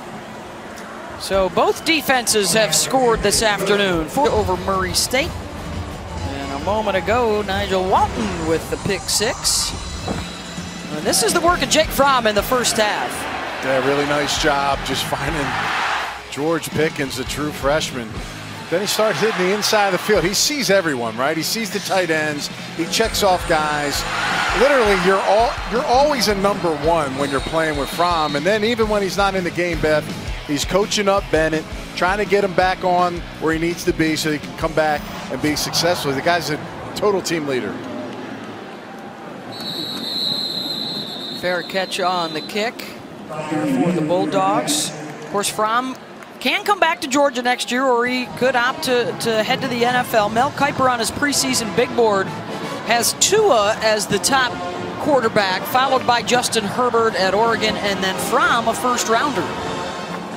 And guys, I always laugh. It's like we always classify players one of 2 ways. They're either athletically gifted or they're smart players. And it's like the same thing with Fromm. We always talk about how intelligent he is, which is, of course, the case. But I think he also is gifted. You know, some people say he doesn't have a great arm. I think his arm is fantastic. I think he moves well. So I think he's the complete package, which is why he's high on that draft board. Rocky, pre-snap analysis is going to be tremendous when you're talking about going to the NFL. He has been doing that since his freshman year. He did it in the championship or in the playoff against Oklahoma his freshman year. I mean, this kid's just on top of it, and he continues to grow. He talked about some of the things you need to work on. He said, I need to understand my offense better, you know, third downs, working my feet in the pocket, you know, getting the arm strength up. He said he really worked on his core in the offseason, and he watched a lot of Drew Brees tape, Beth. Yeah, you love to hear these guys, you know, they put in the work in the film room, not only, you know, self-scouting, but hey, who do I want to try and you know, take some things from that are doing it right and have been doing it well a long time. And we hear the word polished a lot when we talk about Jake Fromm and the similarities to a Brees. He also watches some Tom Brady film. The best thing that I heard in the meetings, James Cooley, the offensive coordinator, said, listen, I got to make sure myself and my staff, when we go in, big run for Zeus White. Down inside the 35-yard line. When I go into that meeting room to start the week, we better be on top of the offense because this kid's going to go in there and pick us apart. You see White here doing a great job. We talked about his physicality. He's got that downhill running style, again, for 29 yards. But they got to be prepared because he's such a knowledgeable player of the game, Jake Fromm is, and I love it. It keeps your coaches on their toes, right. And it also keeps, you know, everybody in line. There's a new guy in the backfield, Kenny McIntosh, true freshman out of Fort Lauderdale.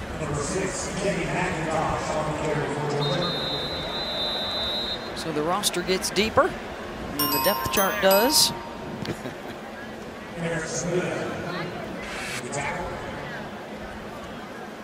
That's what we got coming up tonight. ABC primetime at 7:30 Eastern. Saturday Night Football presented by Wells Fargo. And Joe Burrow, the Ohio State transfer, playing against his old coach, Tom Herman. You know, it's interesting when you watch the game.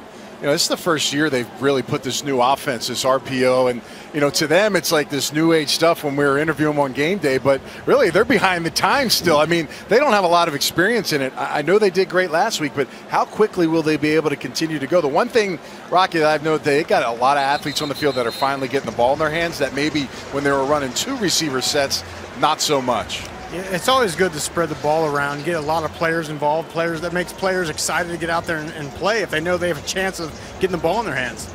One thing that's true is LSU's defense. I promise you this, and one thing Ehlinger does, he uses his legs quite a bit.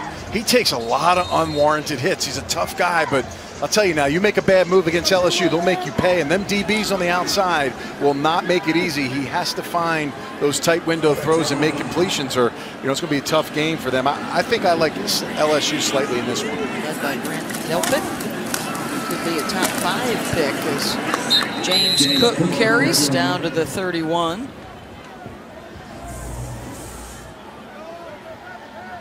That's what the Burrow and Ehlinger did in their wins last week, combining for 9 touchdown passes as we get set for the first top 10 matchup in Austin in over a decade. That's that's first half numbers, really. Yeah. I mean, I didn't see much of them in the second half, but you know, it's kind of cool. You know, Joe Burrow, finally they feel like they have a quarterback that can make some exciting plays with their offense, some explosive plays, and that'll be key if they want to beat Georgia, beat Alabama potentially this season. Matt Landers on the crossing route.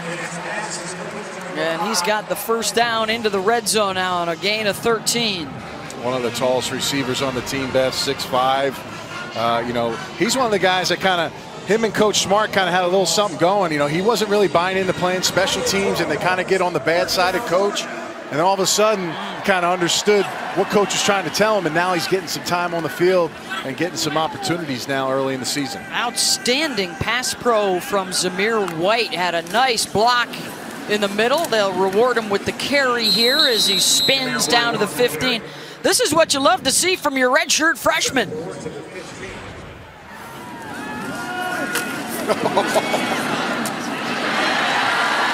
Hey, Rocky, I can't say that you've taken many of those hits, but that linebacker looked a little high when he came through the line of scrimmage. You don't want to be taking those hits to the chest like that, but, I mean, at the next level, and of course, it's too early to talk about that with him, but, I mean, that's what these coaches want to see. Yes, you want to touch the ball and run the rock, but if you can stick your nose up there and stop a blitzing linebacker, that's a good thing. Rocky, their depth chart is so deep, next level just means moving up a spot in the lineup.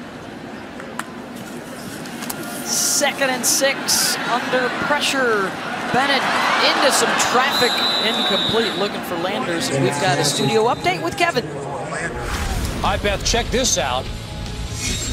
Nebraska leading Colorado 17-7. How about Steven Montez to KD Nixon off the flea flicker, 96 yards, longest pass play in school history. What a call by Mel Tucker, but then they give up a 75-yard touchdown in the first play of the next drive, 24-14, Nebraska. Wow, back and forth with Montez and Martinez. That rivalry has gotten a little chippy the last few years with the return of Scott Frost in Nebraska. Here comes the 8th play of the drive for Georgia. They started back on their own 25-yard line. Bennett to the end zone, got a man open, touchdown, Demetris Robertson.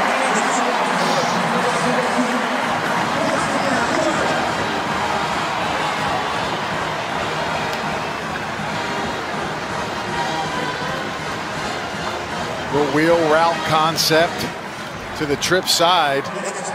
You'll see him on the inside roll around. It's a nice job, nice throw. First career touchdown pass for the young Stetson Mayfield Bennett. The 4th. 49-14. Georgia, 5:22 to go in the 3rd. First time for Stetson to the corner of the end zone, and another Georgia touch, looking to get to 2-0 with Arkansas State here next week, and then the third game of their 3-game homestand would be Notre Dame.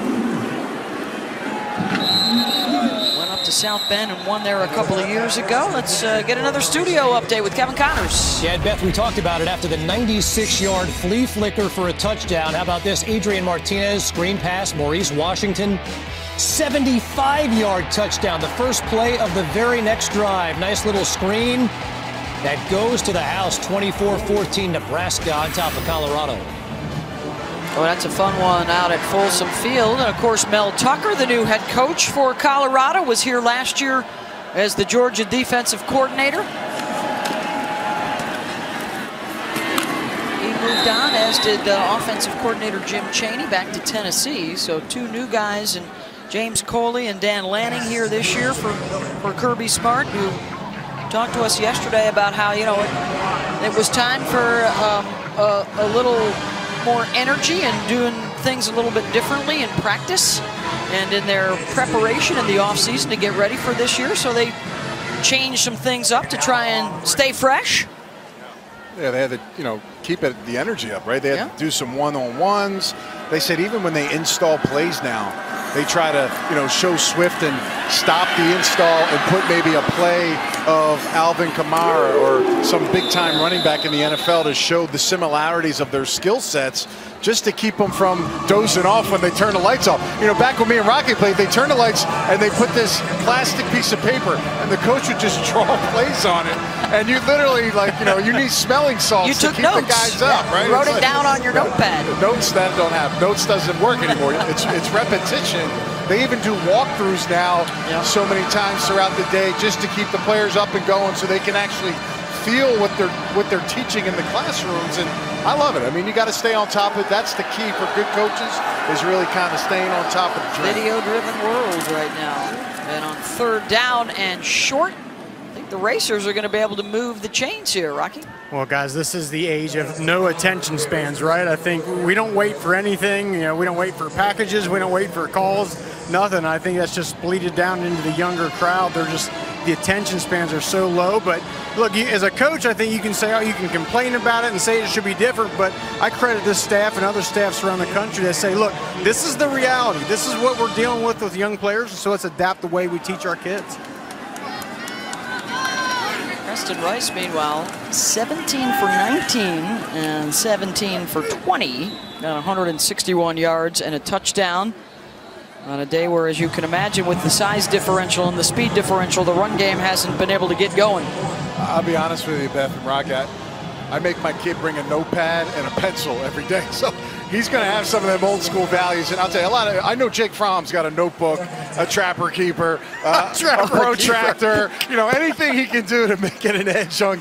It's just unbelievable. But the kid is just dialed in. I'd love to sit down and just watch him for a week, Rocky, go through his plan, because he is one of the most prepared players I've ever been around. It's such a luxury as a coach to have a guy you want your quarterback to be the first guy in the building, last guy to leave. You don't have to worry about his dedication or how much he's into it. Jake Fromm is 100%. He eats, sleeps, and breathes this game. If he's got a mystery machine, Scooby-Doo lunchbox, we need to find out about that on social media. Now, that would be old school. How much? I mean, I know he's on social media. With the thermos. With the thermos. He probably sleeps at the facility. Coming up on 3 minutes to go in the third, and a 3rd down pressure, and the throw downfield, and Rice has the hookup inside the 20-yard line. First down to Jacob Bell. Jacob Bell was nice job avoiding, keeping his eyes downfield. Bell tracking that ball in. He's one of the rising receivers. They're expecting a lot from him. That's a 50-yard gain. Now, again, going against some of the guys that don't have a lot of playing experience for Georgia, but Kirby's not going to accept any of that from his defensive players in the game. Out into the flat, Thomas. That was Tyson Campbell coming up for the big hit.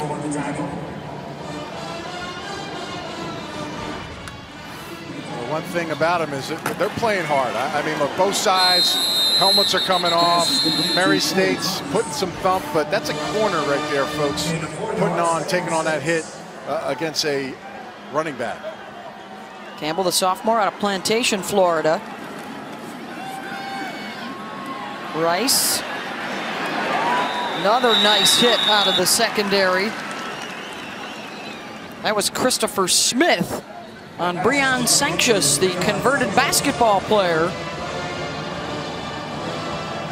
6'8". Scored first catch last week, Beth. He's a basketball guy now, 6'8". He went up and tried to dunk it through the goalpost. He got rejected. He got a personal foul. He got the touchdown. Coach was like, man, the last thing you could have done is at least been able to dunk it through the goalpost if you're going to go up and do it. Gets rejected instead.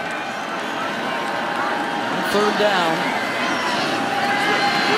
Hit as he throws into the end zone off the ricochet, and it falls incomplete. Jermaine Johnson got right up into Preston Rice, and it's fourth down. Yeah, he just comes right through. They don't pick him up. You know, talked about Jermaine Johnson, the #1 ranked JUCO player in the nation, and just making a big hit on the quarterback. It's all about disruption. That's how you're going to get on the field. So much depth at the running back position, Rocky. Got to find ways to show up on film, and that's definitely one way to do it. Preston Rice, the quarterback, was not happy. He wanted to go for it there on fourth down. Go settle for the field goal attempt. Final minute plus of this third quarter. It was a 7-7 game into the second quarter, and then a 35-point explosion for Georgia, including a defensive score. Busted this open. Well, the 50th season of Monday Night Football kicks off on ESPN, ESPN Deportes, and the ESPN app. It's the annual Week 1 doubleheader. The Saints and the Texans at 7 Eastern, and then out to Oakland for the Raiders and the Broncos. A special edition of Monday Night Countdown kicks off our coverage at 5 Eastern, as the Raiders and Broncos will meet for the 19th time on a Monday night. That's the most played rivalry. So you'll note there is no Antonio Brown amongst the current Raider wide receivers, released today and signed today by the Patriots. So their big free agent pickup, Tyrell Williams, and then also Hunter Renfrow, the rookie 5th-round pick out of Clemson, amongst the guys that will try and pick up the slack, along with Alabama running back Josh Jacobs, another 1st-round pick. You know, no disrespect to those guys, but, I mean, Gruden can't be sleeping real well right now. I mean, the big thing with Gruden over his career is he never had a quarterback in Tampa, had a bunch of good receivers. Now it's the flip. He's got a quarterback, but who's he getting the ball to? I mean, talking about a huge drop-off. That just completely changes your offensive plan week in and week out. And I'll tell you, Raider Nation can't be happy about that whole situation. Well, the good thing is they've been working without Antonio throughout the preseason, so there are opportunities there for other guys. But they're not Antonio Brown. They are definitely. This is Antonio Brown back in 2008 when he was at Central Michigan and he played against Georgia.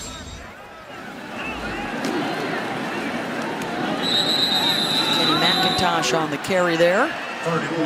So, AB, now that they, of course, save all that money they were going to pay Antonio Brown, do you see them trying to make a move, make a trade, and something for a veteran receiver? You got to. You got to find something out there. And I like second quarter. He's on point there. We're just going to leave that right there for the folks at home. He's on the beat. I like it. He's not tone deaf. A beautiful day here in Athens. They unveiled Dooley Field at Sanford Stadium in honor of Vince Dooley. Looking for the deep ball. Pickens couldn't hold it. How about a studio update? Beth, what a wild fourth quarter it's been in Boulder, Colorado, Nebraska. This is Jared Mangum's 2nd touchdown of the day. 3 touchdowns in the span of 2 minutes and 3 seconds. Meantime, Alabama 62-7 lead on New Mexico State. 2 has accounted for 4 touchdowns. Mississippi State 31-15 lead on Southern Miss. Kylan Hill 123 yards rushing and a touchdown for the Dogs. Thank you, Kevin. Prather Hudson is now in at tailback for Georgia. And the receiver screen here for Dominic Blaylock. True freshman out of Marietta. One of the more versatile athletes on the team. 2nd highest recruited receiver in the last decade. To come to Georgia, yeah. Blaylock. Of course, Dad Mookie, NBA fame.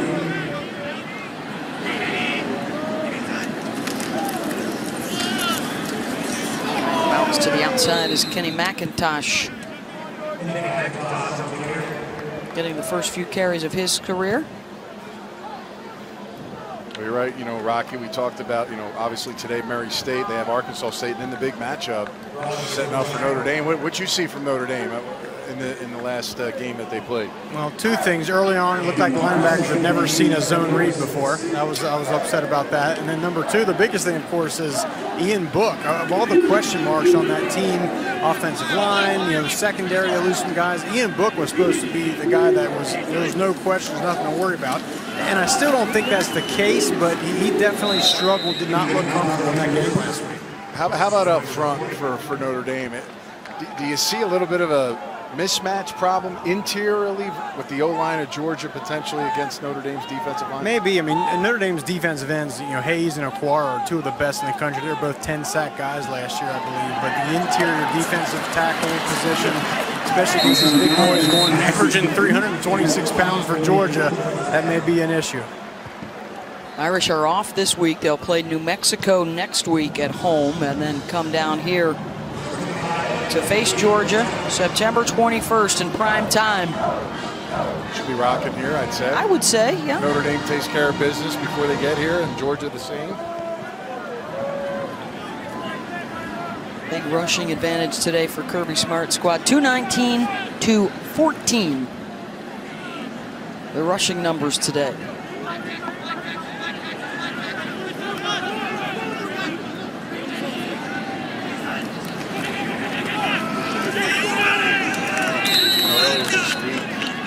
Someone asked Kirby Smart, you know, why play an FCS school? You know, what's the reasoning behind it? And he said, listen, you know, number one, you get to help out with a check. I mean, clearly these schools get cut checks, but he says for him, things go to plan like it did today. You get to play a lot of young players, guys that have not gotten those reps.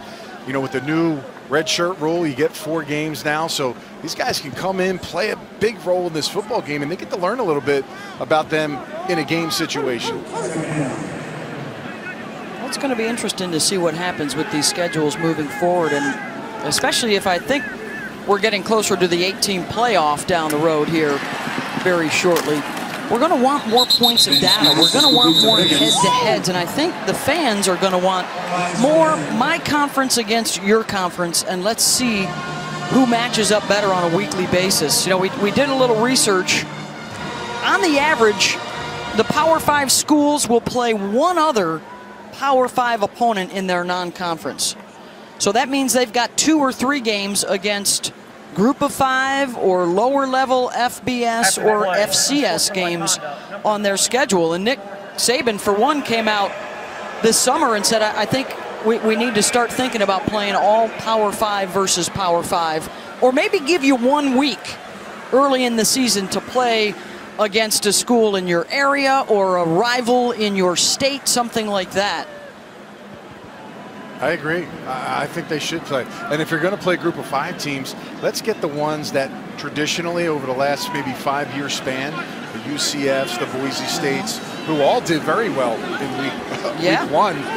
You know, let's see, you know, those schools play them. Maybe a round robin, maybe a draw out of a hat. You know, instead of the schools picking some of those games, maybe, you know, the NCAA should put some type of a drawing system together so that maybe conferences rotate and play each other or things of that nature. But you're right, you got to get those points, you got to get the eyeballs, and it's going to help conferences. Helps the selection committee, it does, yeah, there's no doubt. Well, one of the issues, too, guys, is getting fans to come to stadiums. Exactly. I mean, attendance in stadiums was down, I think, like a 20-year low. So in a world where there's so many options to garner your entertainment, to garner your eyeballs, you got to put an exciting matchup out there. And I think some would argue, you know, maybe with an FCS school, you don't quite get that as much as you would with matching up 2 SEC schools or something like that. Some would say attendance is down at our games that we actually call because people want to hear us on the TV screen and listen to the information that way. And I get it. I completely get it. Here comes Georgia again. Dominic Blaylock with the touchdown, 25 yards.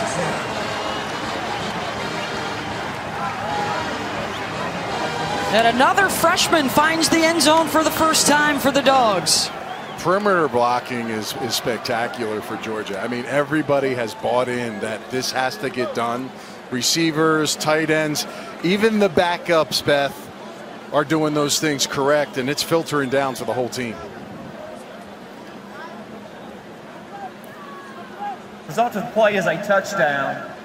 After the play, personal foul, horse collar tackle on the defense. That 15-yard penalty will be assessed on the kickoff.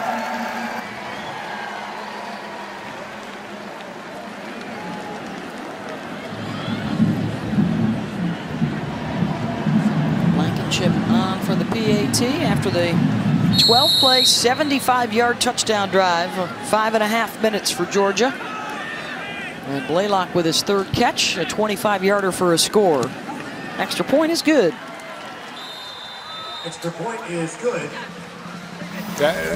You got to buy in if you want to play. It's a quick screen on the outside, but look at the blocking out in front. You got your tight end, you got your receiver. We'll enjoy the action tonight in Austin.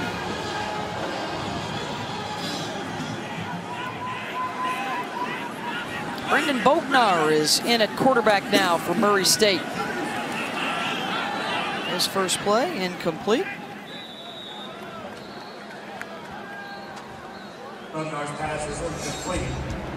And the highest playoff leverage games, according to the All-State Playoff Predictor. It includes that LSU-Texas game tonight. Notre Dame involved in 3 of them, including the Georgia game here in Week 4.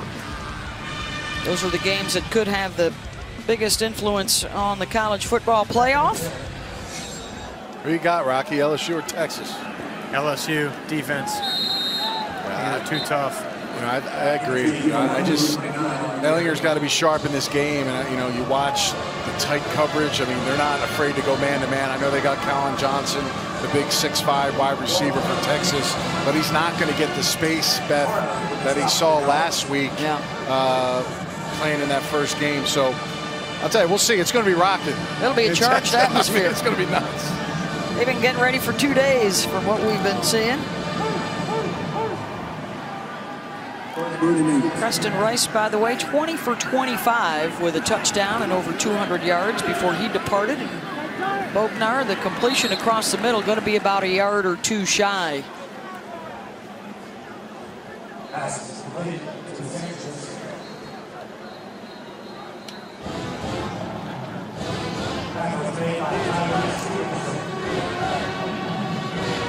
They're going to go for it here, Beck. I don't know maybe this deep if I would, but maybe they'll run this clock and decide. They're going to try it.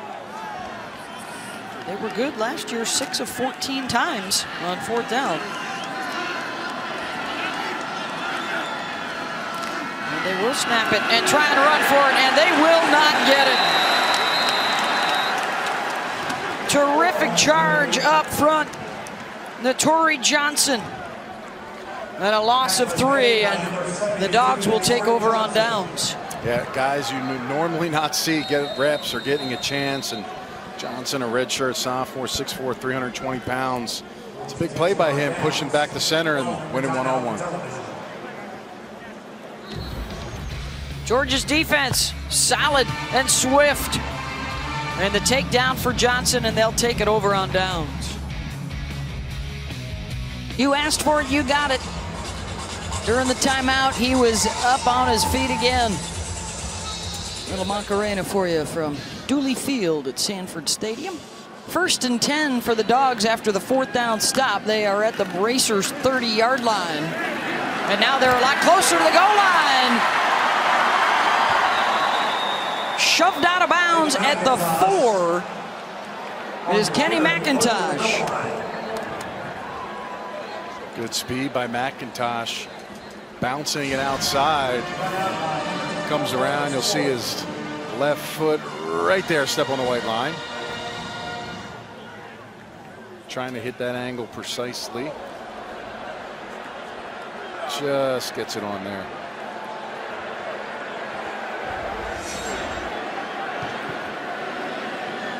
After the 26-yard run, 1st and goal. McIntosh again up the middle. Turns those legs down to the 1.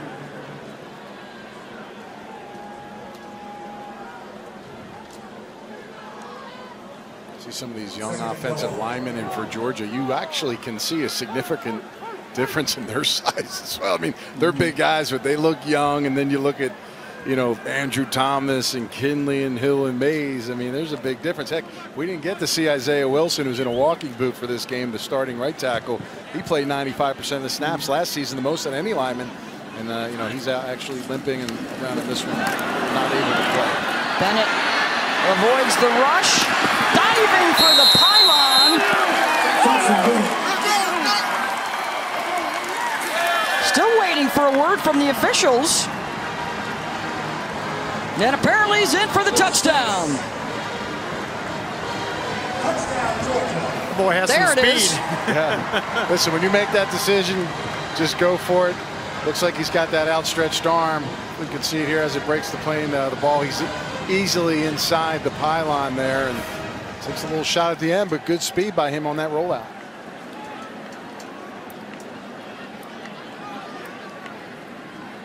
Touchdown run, touchdown pass, as well as the pick 6 today for Bennett.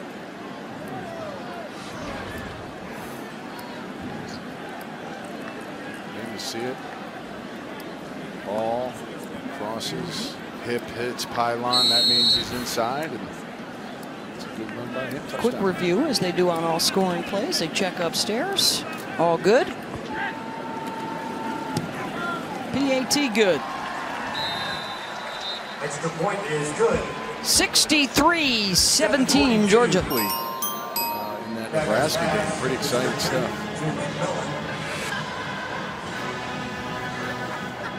Don't forget tonight on ABC at 7:30 Eastern. It's Saturday night primetime presented by Wells Fargo with Joe Burrow, Sam Ehlinger getting ready to tussle in a top 10 matchup.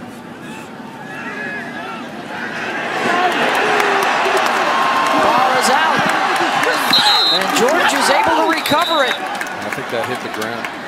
Ball carriers on the ground on that one, but it's a heck of a Tyndall. Just the speed to chase him down was pretty impressive. Got the ball there, Yep, pops out on the hits the ground. So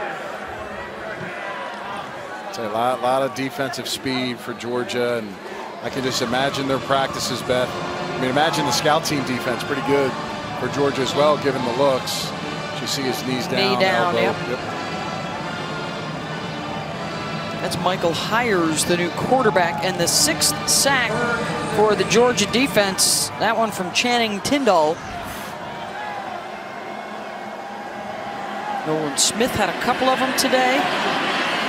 Hires on the move, out across the 30. Another 4th down decision here for Murray State. Kind of making field position. With the punt. 4th down.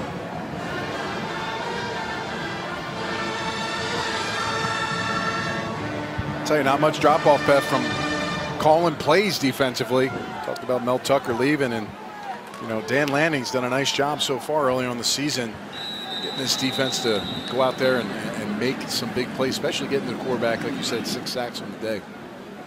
And how about Dan Lanning? A couple years ago was a quality control guy in high school, correct? You're rising up. If you're young, you're in. We'll take the timeout with him here. 5:31 to go.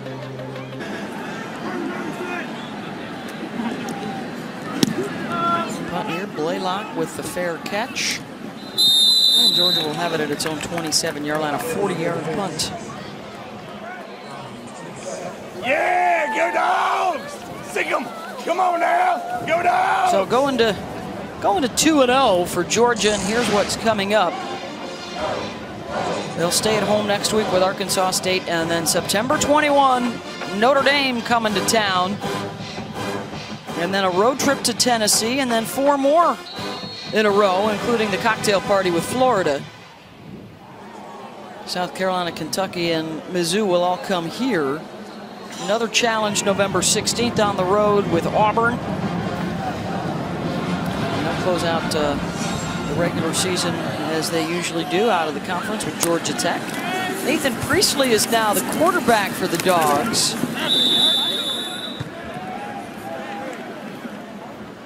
He's a walk-on, Beth, from L.A. Number 20, Savon. Freshman, 6'4".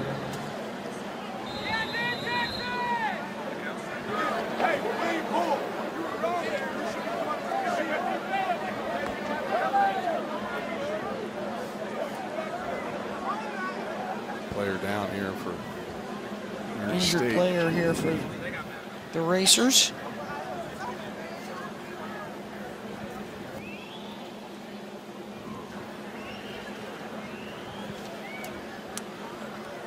Scotty Humpick, the sophomore linebacker from Louisville.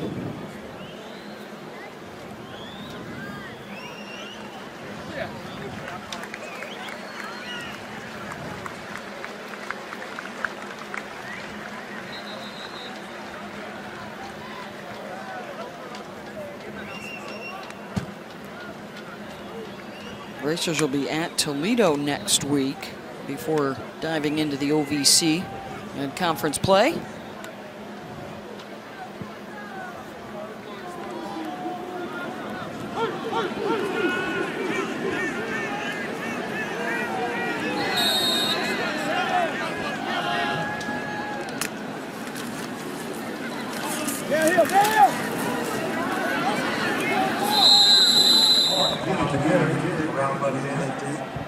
Now keep it on the ground. It's been a terrific day on the ground. Over 260 yards rushing for Georgia, led by the 2 touchdowns for DeAndre Swift.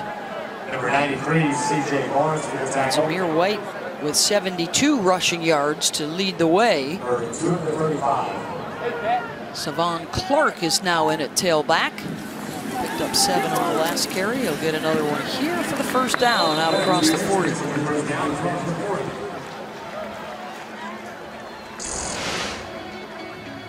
There's the rest of the crew, Beth. White. See Zamir get some carries in this game. He looks good, strong. Again, he's kind of in that Nick Chubb mold as far as his body type. And Swift, kind of the do-it-all. He's got excellent hands, super soft hands for a running back. And McIntosh getting some burn, too. You know, I mean, look at those averages. That, you know, we probably should be showing the offensive linemen's faces because I'll tell you, these guys don't get touched when they go through the line of scrimmage. I mean, literally, when you watch them, it's very rare that they have to deal with any crisis at the line of scrimmage, at least early on in the season. James Cook, Brian Herrion, the other guys in the mix today. Clark caught in the backfield and taken down.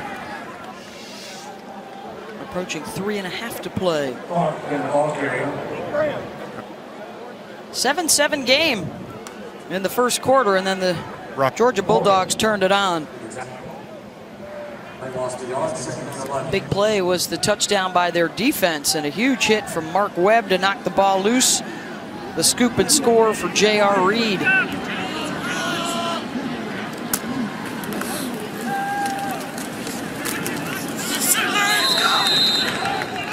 Priestley handled in the backfield. It's going to be Broncos. Yeah. No doubt.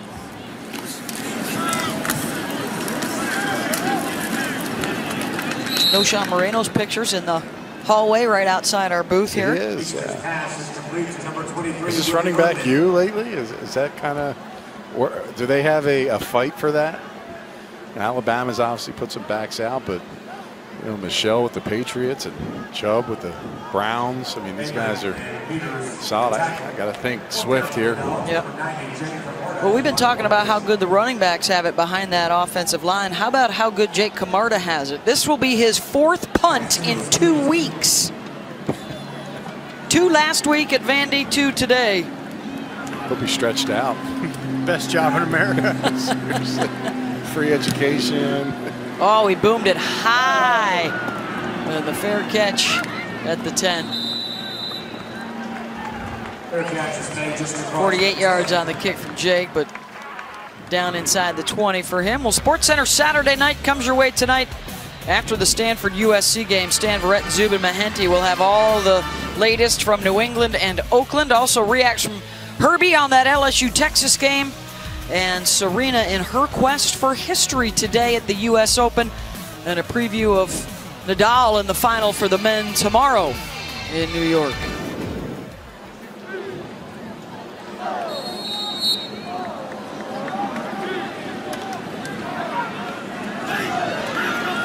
Clock rolling now, under 2 minutes to go.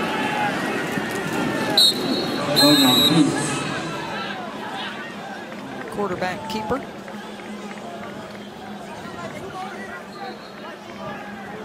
So for Georgia, the one miscue really on defense that led to the long touchdown in the first half. The one miscue on the pass from Stetson Bennett that resulted in the pick 6. What did you see today, guys, that would lead Kirby Smart to believe, okay, we did play up to our standard and we did improve today? Well, I think the one thing, Kirby Smart, he'll always find something on the film to coach up. I mean, it's never going to be perfect. And he told us in his meeting, he's like, yeah, they definitely embrace the good things that they see. I mean, clearly they have players that have stuck out today. Pickens, wide receiver, is one of them. McIntosh got some running back reps, like they need a running back to other than the 4 guys that they have. But, Rocky, I think from an offensive standpoint, that's going to be big. But defensively for you, I mean, what stuck out for you defensively? The speed of the linebackers, both on the ball linebackers and second level guys, and they're just rotating them in constantly. There had been 10 linebackers that have played today, and every one of them look fast. They get to the ball. They hunt out there. That's what really jumped out to me down here. Georgia will improve to 2-0. Murray State will fall to 1-1.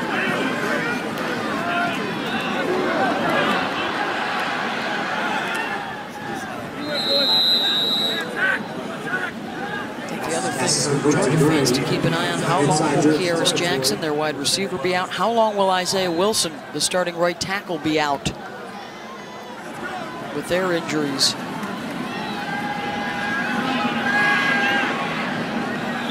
In 2 weeks' time, will they be ready to go against the Irish?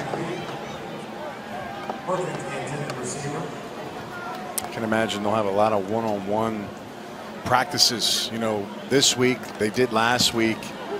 Playing Arkansas State, who again, should be an opponent that they should be able to handle next week. And then, of course, getting themselves physically prepared for that style of play versus Notre Dame and how big that game is, not to look ahead in next week's game as well.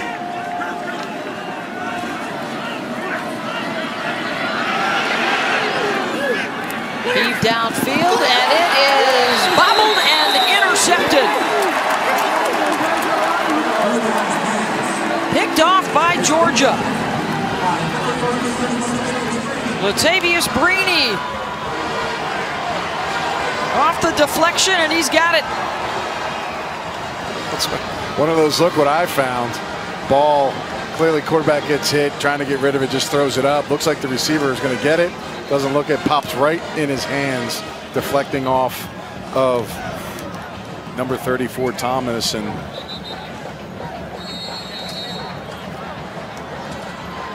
there's those sweet shoulder pads. The savage pads. The spikes coming out of them. Had the Undertaker on game day earlier today in Austin. As we get set for LSU and Texas coming up at 7:30 Eastern on ABC tonight.